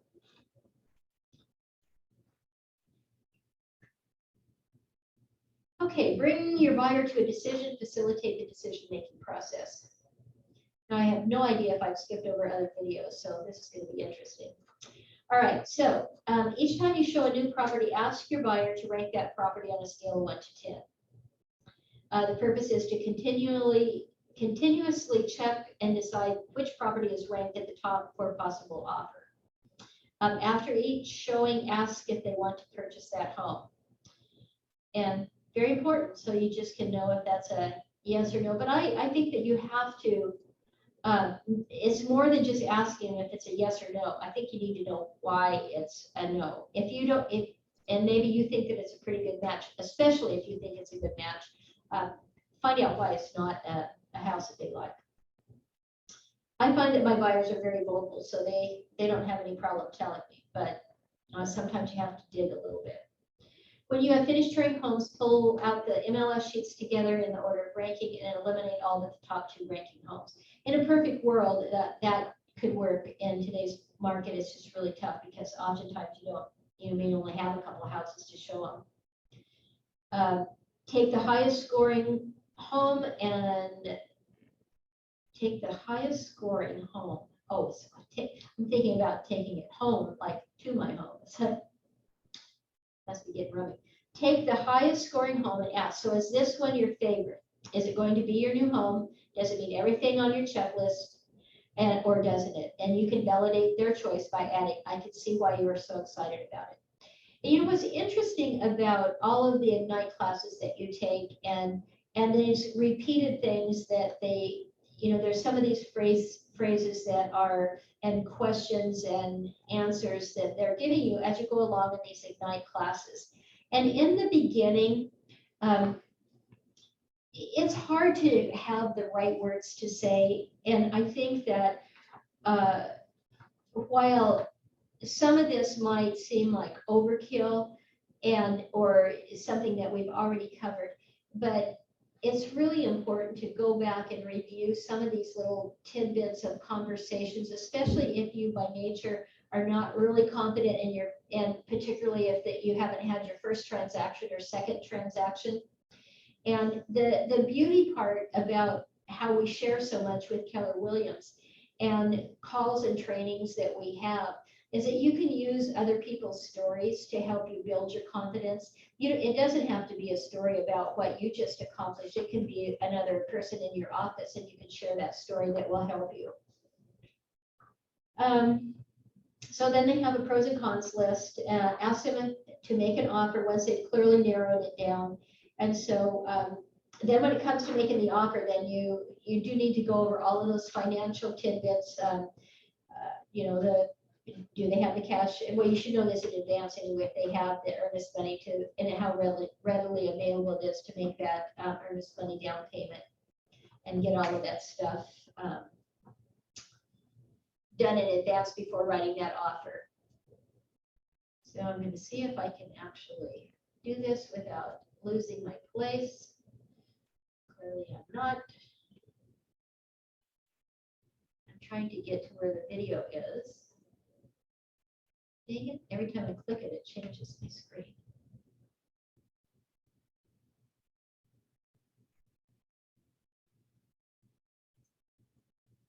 It doesn't want to drag it down. Well, gang, I'm sorry, but I'm not going to show that video.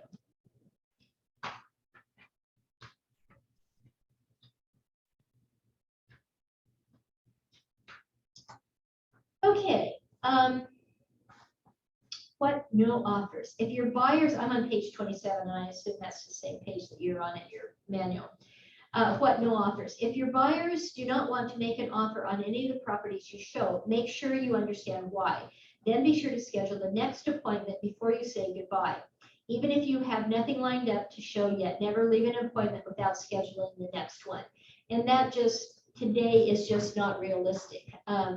My buyers, they know that everything is immediate today, and they know that they have to, when we have a property that's just listed, they know that they have to be there, and we've got to look at this quick. Because some of the offers, some of the properties only stay up for 36 hours before they're taken. So, and I think that that's just a conversation that you want to have with your buyers and your people before you're setting out on this process.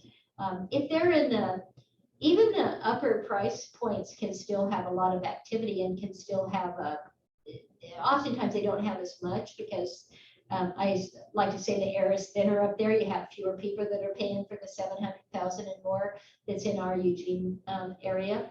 But it's not always true. If it's a really nice house with a great view and a great neighborhood, they'll get multiple offers too. So getting those people out and getting them to have the flexibility to know that time is of the essence, that's the most important thing to set up in the beginning for them. So this gives you a script about setting up the next appointment. And I just stay in constant contact. I do probably more texting to staying in contact with my buyers than I do emails, but when I want both of them to have both conversations and it's anything that really needs to be in print, then of course I put it in the email. But and they do appreciate knowing that you're out there looking, and maybe today you don't have anything to show them, and I can just send them no new listings today. Overcome buyer reluctance. Once you've seen the best houses that meet your buyer's criteria, you may have to help your buyers overcome buyer reluctance. Honestly, I just haven't had that much problem with it. And maybe it'll happen. But my buyers have just been very motivated to find the property.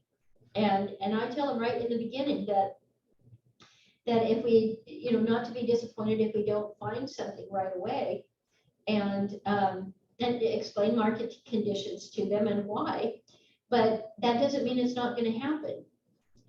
For example, I had a client in Portland that they wanted to buy a house, and I was really concerned that I couldn't do them a good job.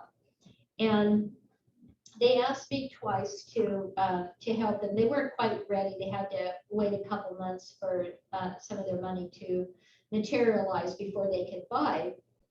And so I said to them, I am hesitant because houses are disappearing so fast. I just don't know if I can get from Eugene to Portland in a fast enough time to be able to show you the houses that we need.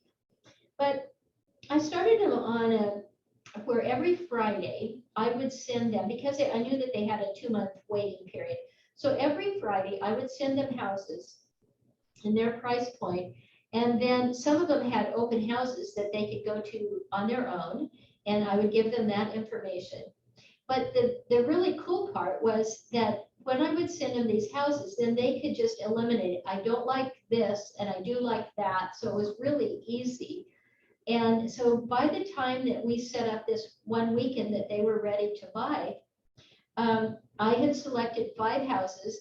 And because they were using showing time, I just MapQuested it. And actually there's an app, and I don't know which one it is, but there's a better way to do that.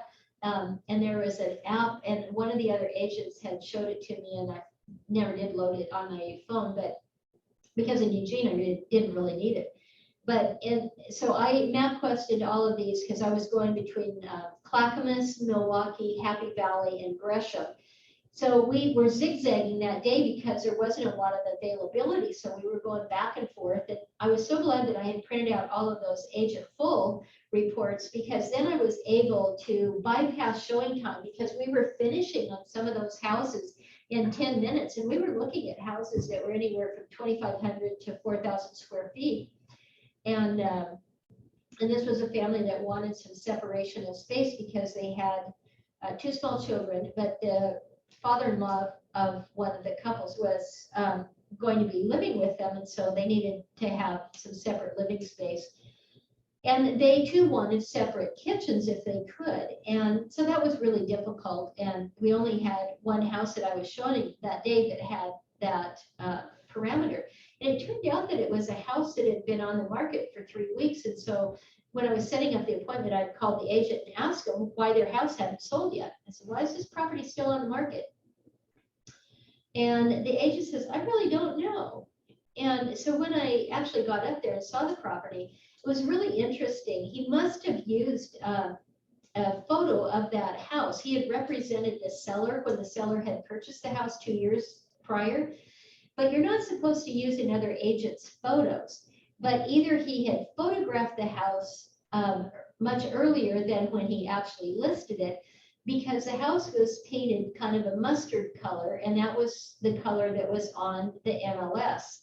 And it also made it look as though the house was sitting right on the street. It looked like there was only about 10 feet before you were right at the sidewalk or on the sidewalk.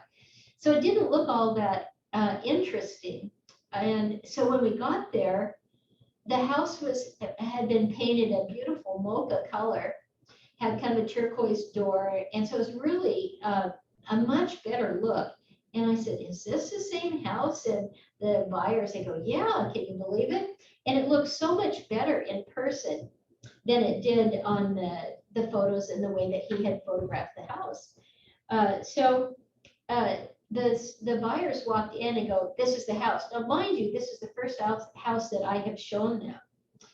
And I said, well, we have 4 other appointments that we need to keep. And I said, I just don't feel like I would be doing you justice to buy this house and try to represent this house for you in the purchase of this house without looking at these others. And they'd only looked at 2 other houses, but they were like dead set, this is the house.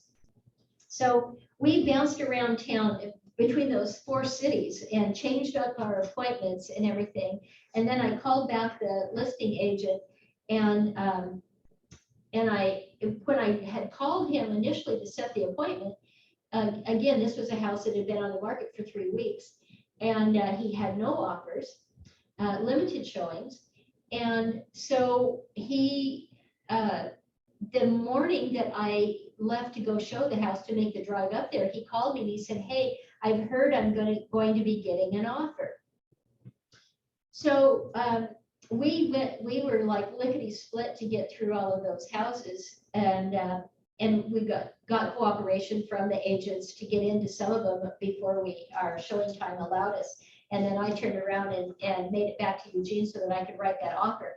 And so here's a house that had sat on the market for 3 weeks, and it turned out to be a multiple offer situation, but we were able to purchase that house. So anyway, that I'm not sure why I told you that story, but had to do with setting up the next appointment. Why?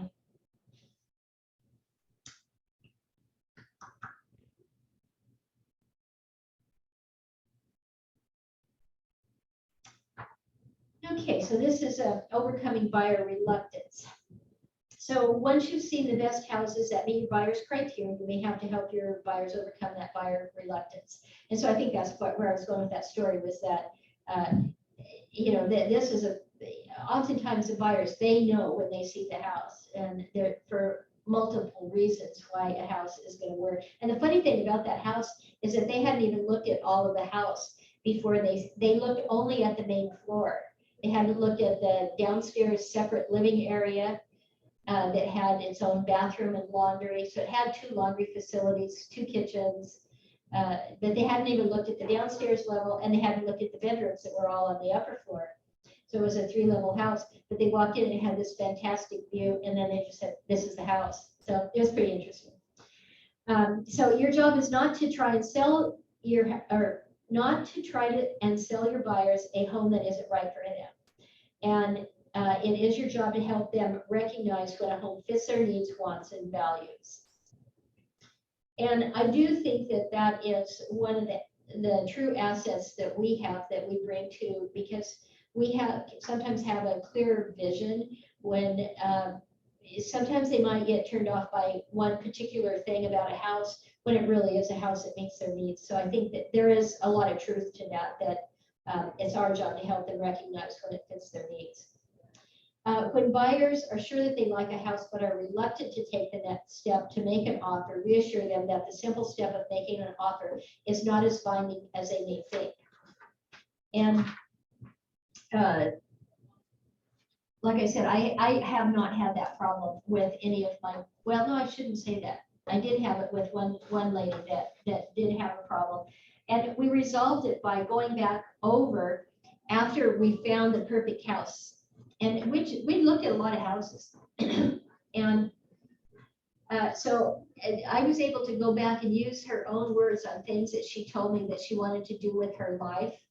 And I was able to go back and remind her some of these reasons why that she was, because at that time she'd been living for 2 years with her daughter and grandson and the daughter's husband.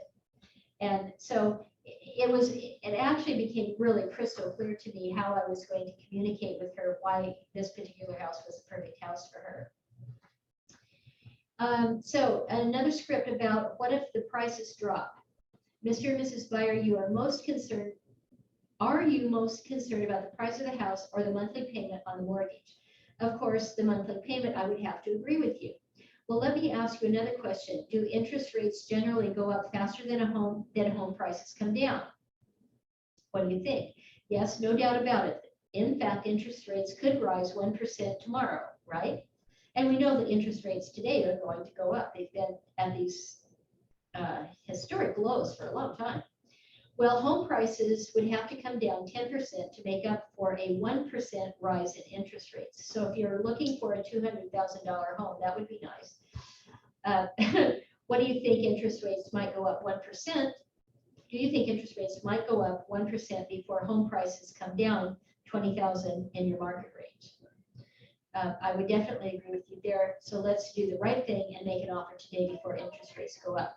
And that is a really good selling point for right now, because the Fed has signaled that they want to raise interest rates multiple times this year. So it is important for people to know that when you're signing your contract for a 30-year mortgage, that interest rate is going to last for a long time. So it is important if they find the right house to make the move before we get another tick up in interest. However, saying that, I bought my first house at 9.25%. And so here we are today at, 3 to 4%. So it's pretty crazy. So when people say that they want to sleep on it, you're right, this is a huge decision. However, I have to give you fair warning with as little pressure as possible. If you are ready to write an offer on this home, other buyers may also be ready to write. Being the first to write will make a difference in negotiating the best possible price. Is there something specific that is holding you back? And how may I assist you with your decision? If they still want to wait, well, that sounds good. I will call the listing agent first thing in the morning to see if the home is still available, and then I'll call you. Do you have any questions on the property that I might get answered for you? And do you have any other purchasing concerns that I can assist you with? So in this kind of fast-paced market that we have right now, when people want to sleep on it, it generally, for the most part, means that it's just a house that it's just not the right house. When you're working with buyers, and I mentioned this before, when they see houses that fly off they go pending before sometimes even a buyer has had a chance to book an appointment, it's pretty crystal clear to them that they have to be pretty solid in knowing that, yes, this is a house that I want, this is a definite no.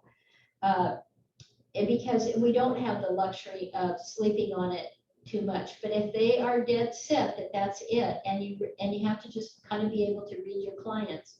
And the other thing is, if you have talked to the listing agent, and this is one of the things that makes it so hard as a buying agent, that they may have set a deadline, and most of the time, like if I have set a deadline, and I have only once in 5 years changed my deadline once I've set a deadline. And the reason I changed it was because I didn't have any other offers. And the offer that I did have in hand, I'd had it for 2 days and hadn't made a decision.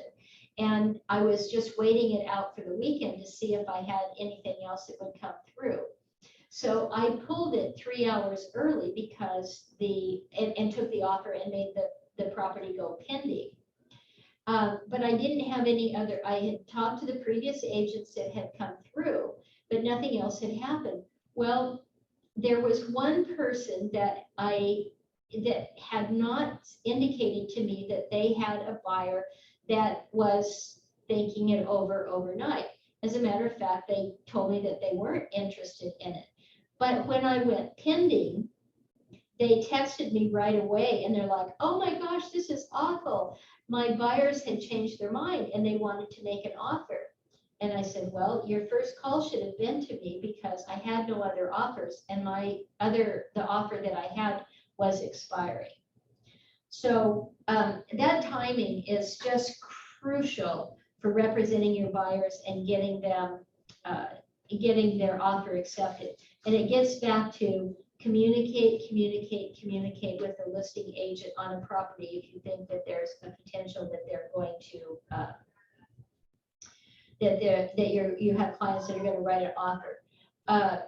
And sometimes you'll see listings where a listing agent has said that the seller reserves the right to take an offer at any time. So they may, when they list it, give it a 5-day window that you can write offers within a 5-day.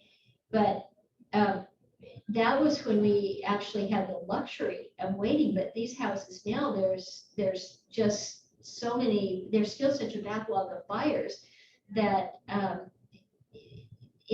the agents just don't have the luxury of having a house listed for 5 days. And most of the people that are out there trying to buy houses, they're not going to give you they're not going to write for your seller to give them 5 days to make a decision, because they want to be able to go out and buy another house, and you can't have 2 contracts at one time because you can't buy 2 houses at one time most of the time. So yeah, that part's just really tricky. Okay. So this one is talking about working with a partner and going over these scripts, and so practicing buyer objection scripts. So we're not in person, so we won't be doing that.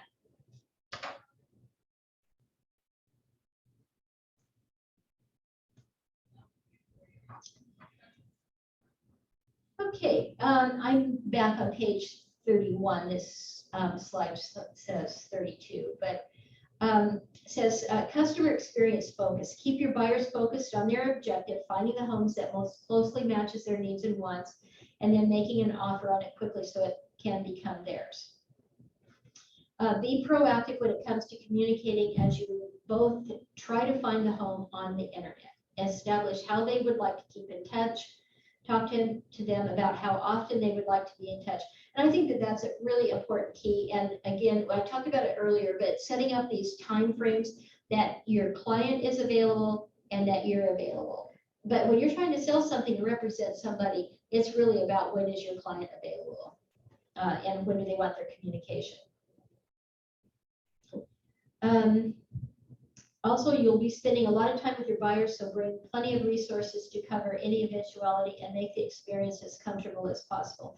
One of the things that, and here this items to take, you know, especially in the summertime, I don't go anywhere without a little cooler in my car and maybe some protein drinks and that sort of thing, especially if you have the opportunity to show 4, 5, 6 houses in a day to somebody. You just don't want the blood sugar of your clients to start to wane and for them to get crabby or anything. So that is really important. I don't find it as much so in the wintertime about the beverages and that sort of thing, but certainly asking them if you have time to stop and get a coffee if that's what they would like to do. I try to be real cognizant of that. And I always buy for my clients. I don't have them buy it. Just say, can I buy you coffee? Would you like to take a little break? We've got time to do it. And one of the items it talks about is a flashlight. Of course, most of our cell phones have flashlights on them. I have one of those tape measures that is the laser pointer. I carry it in, I like to keep it in the dashboard of my car, but then when I'm showing houses, I put it in my pocket. And oh my gosh, it just comes in so handy. And people will say, I wonder if I could get such and such in this room. And a lot of the agents that have listed property, they don't take measurements of the rooms.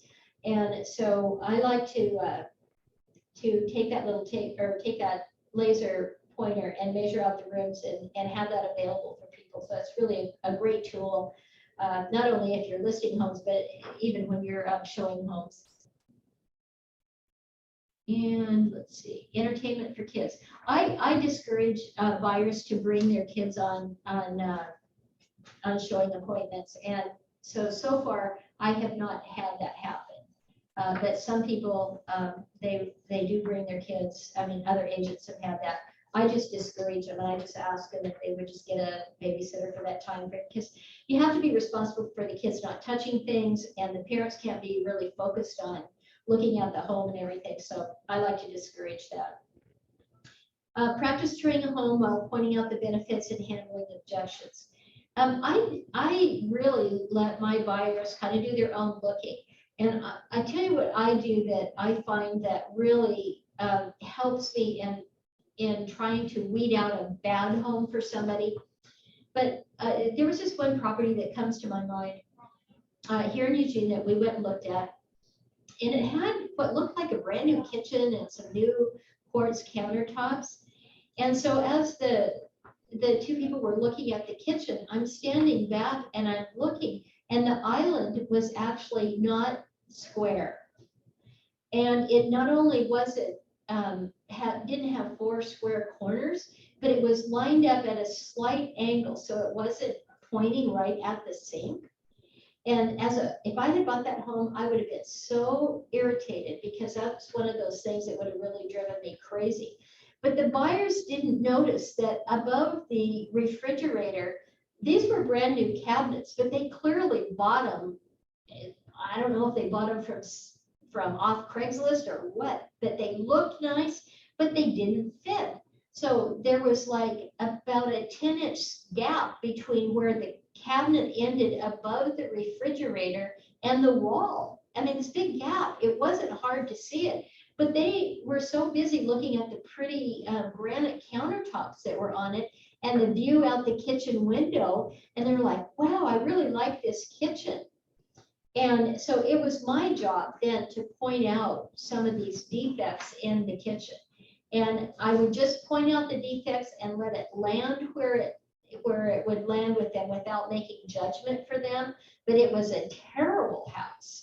But if you didn't look closely, and they didn't, because people make emotional decisions. They're looking for a feeling about a house and visualizing themselves in that kitchen and the newness of those countertops and the cabinets. They didn't look for the imperfections. So that's one of the things that I think that I bring to a buyer is attention to detail of what makes a house not such a great deal. And so just being very astute into just the details of what, if you were living in that home yourself, what would be a bad deal.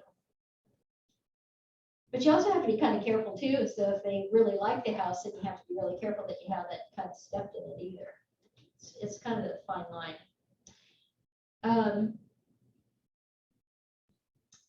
Buyer, raise commented, so this was just our workout sheet. So if someone has, I hate the carpeting, we want to sleep on it. So those are just common objections as you tour the home. So 5 must have, so that's just talking to you about going back over the things that the client really wants for their house. So that's kind of a repeat. And let's see. Putting it all together. So our action plan. So this gets back. Does anybody have any questions before I move on? Okay, so the action plan is to complete your daily 10-4, enter your numbers in your tracker. Continue to preview and visit homes so that you are practicing touring and identifying features and benefits. Practice your buyer scripts and objection handlers, and then complete your mission for the next class.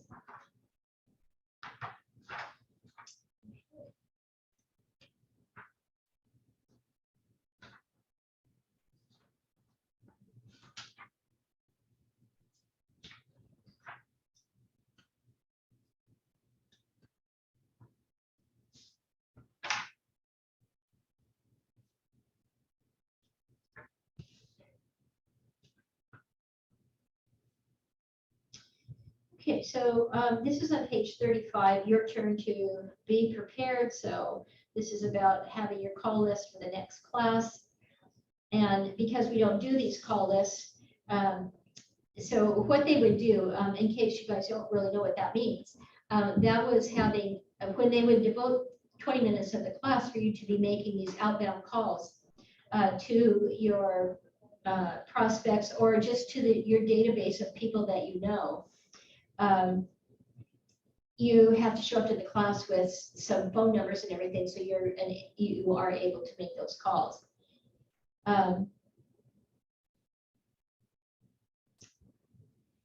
Take action. That's when they're talking about the calls, the real-time calls that you'll be making, and then take notes. And you know, it's interesting. I remember one of the first classes that I took in Ignite, and we had to do the telephone calls. And so I was just going through my phone because I was kind of at a loss. Who am I going to talk to? And I scrolled through my phone, and there was a lady that I had worked on some political action committees before. We were both, her husband owned a heavy equipment company, and I was a wholesale lumber broker. And so we were both involved on community education, especially in the grade schools. And so we were doing these programs called Talk About Trees. So I had spent a fair amount of time with her, but I hadn't kept in contact with her, and I probably hadn't talked to her for 7 years. So I didn't even know she still had the same phone number. So I called her up during one of our class time calls.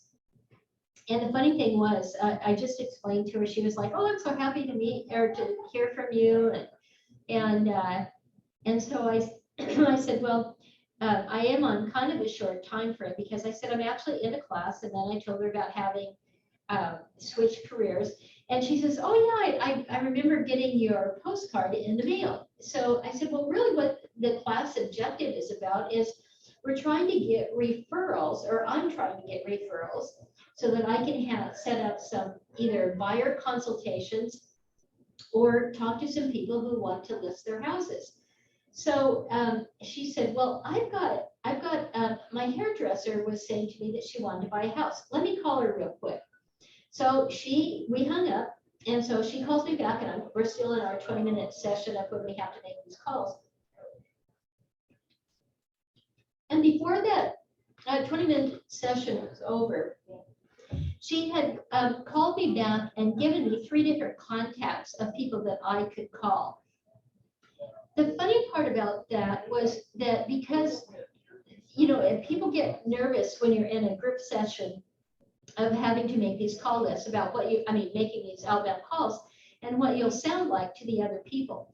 I was in such a zone with her about getting this information from the other people that the class had actually started back up. And one of the other participants had to tell me that to take my phone outside the room, that the call time was over. I didn't even hear them that they had started back in because I was so concentrated on my phone call. As it turned out, not any of those 3 calls that are contacts that she made turned into anything.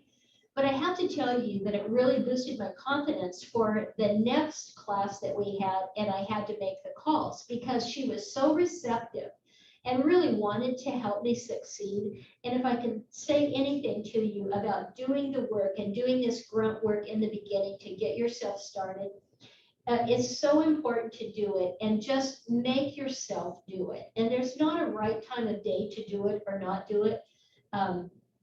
You can do it in the morning, you can do it at 4 in the afternoon, you can do it between 6 and 7 when people are home from work. It doesn't matter. The important part is that you make the contact, and that you, a lot of people like to plan out their days. And I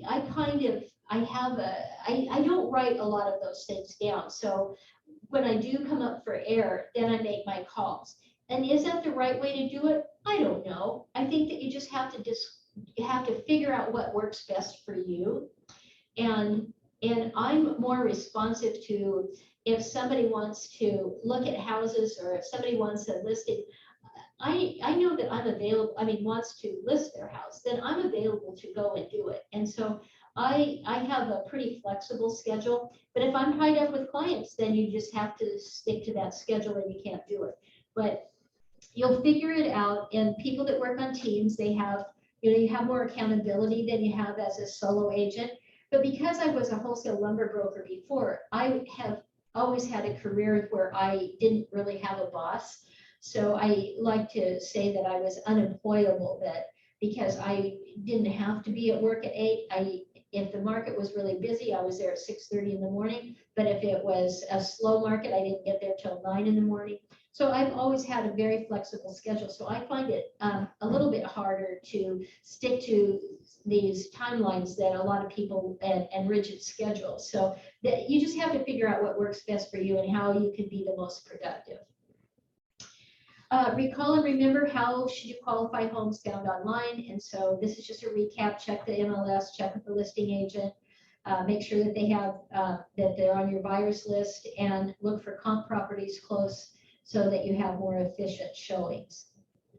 Pretty important when you're in a larger area like Portland to do that for the efficient showings.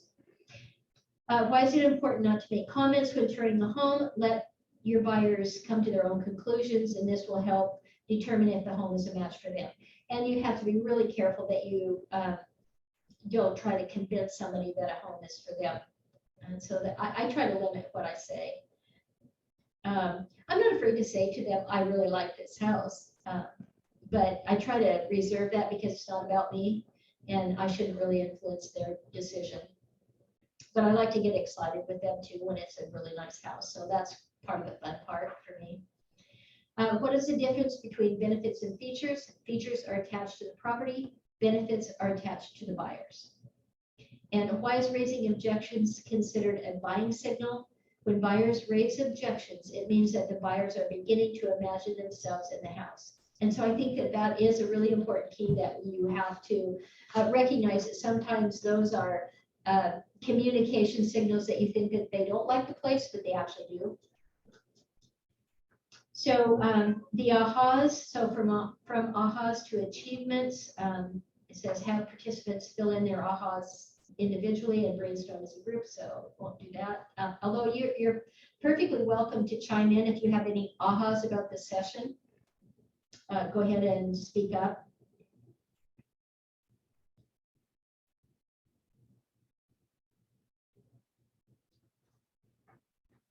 Okay, so enhance your learning, use the tools, the home tour checkoff, and the 5 must-haves, and then social media, the Keller Williams Facebook page, their blog page, and and I think it's fun to follow on the Facebook pages, and there's a lot of things that you can find there.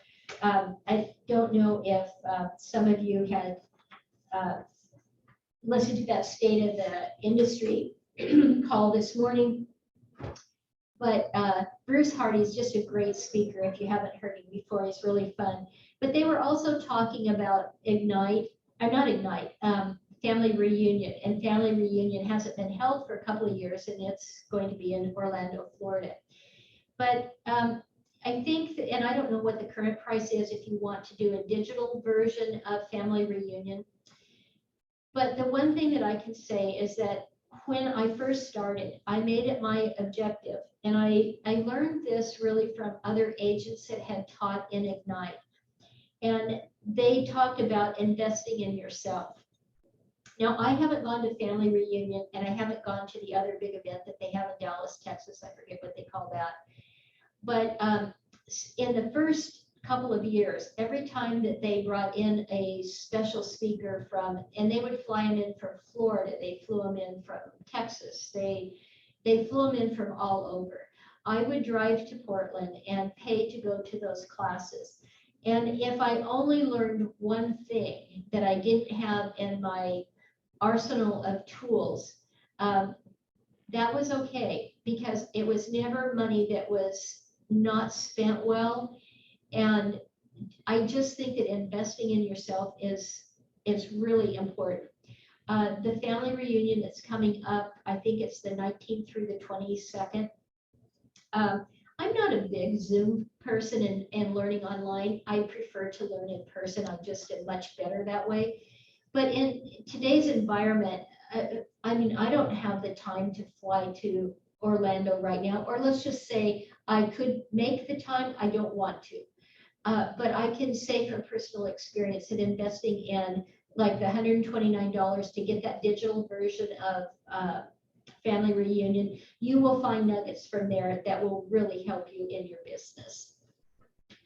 So it was a reminder for me that I hadn't signed up for it, and I really want to, because you don't have to watch it live. Then when you enroll in that, then you'll get that version, digital version, and then you can rewatch different speakers and that sort of thing. And so to me, it's just money well spent. Again, a reminder, if you want my Excel spreadsheet that the form that I have, just email me. And that was Linda, LINDA.reed, REED @kw.com. And you can just recreate a type of spreadsheet. But one weekend, and I'll just close on this, I had a buyer client, and oddly enough, I've sold some of my biggest transactions I have sold in Portland rather than Eugene. And that just comes from my friend base and people that I've known. But one weekend I went to Portland, and this buyer, we were looking at houses in the $1 million category or price point.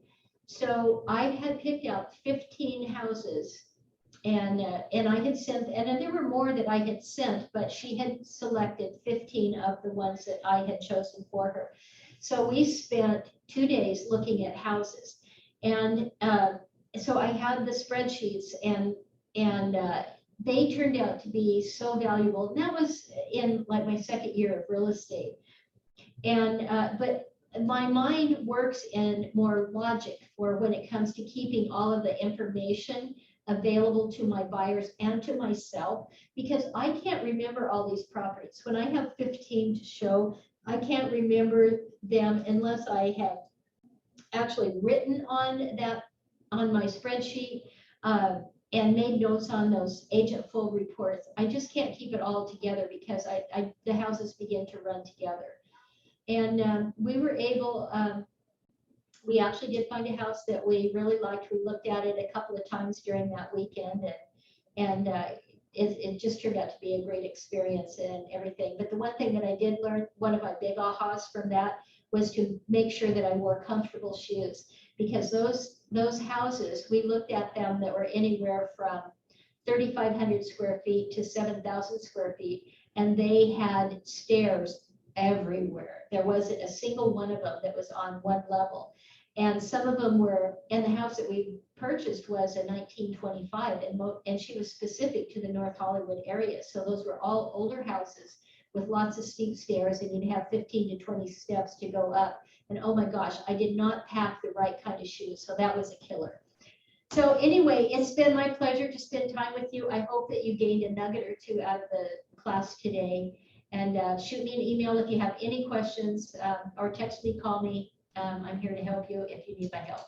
So thanks so much, and have a great day. Thank you, Linda. Thank you for your time. Have a great day. Thank you.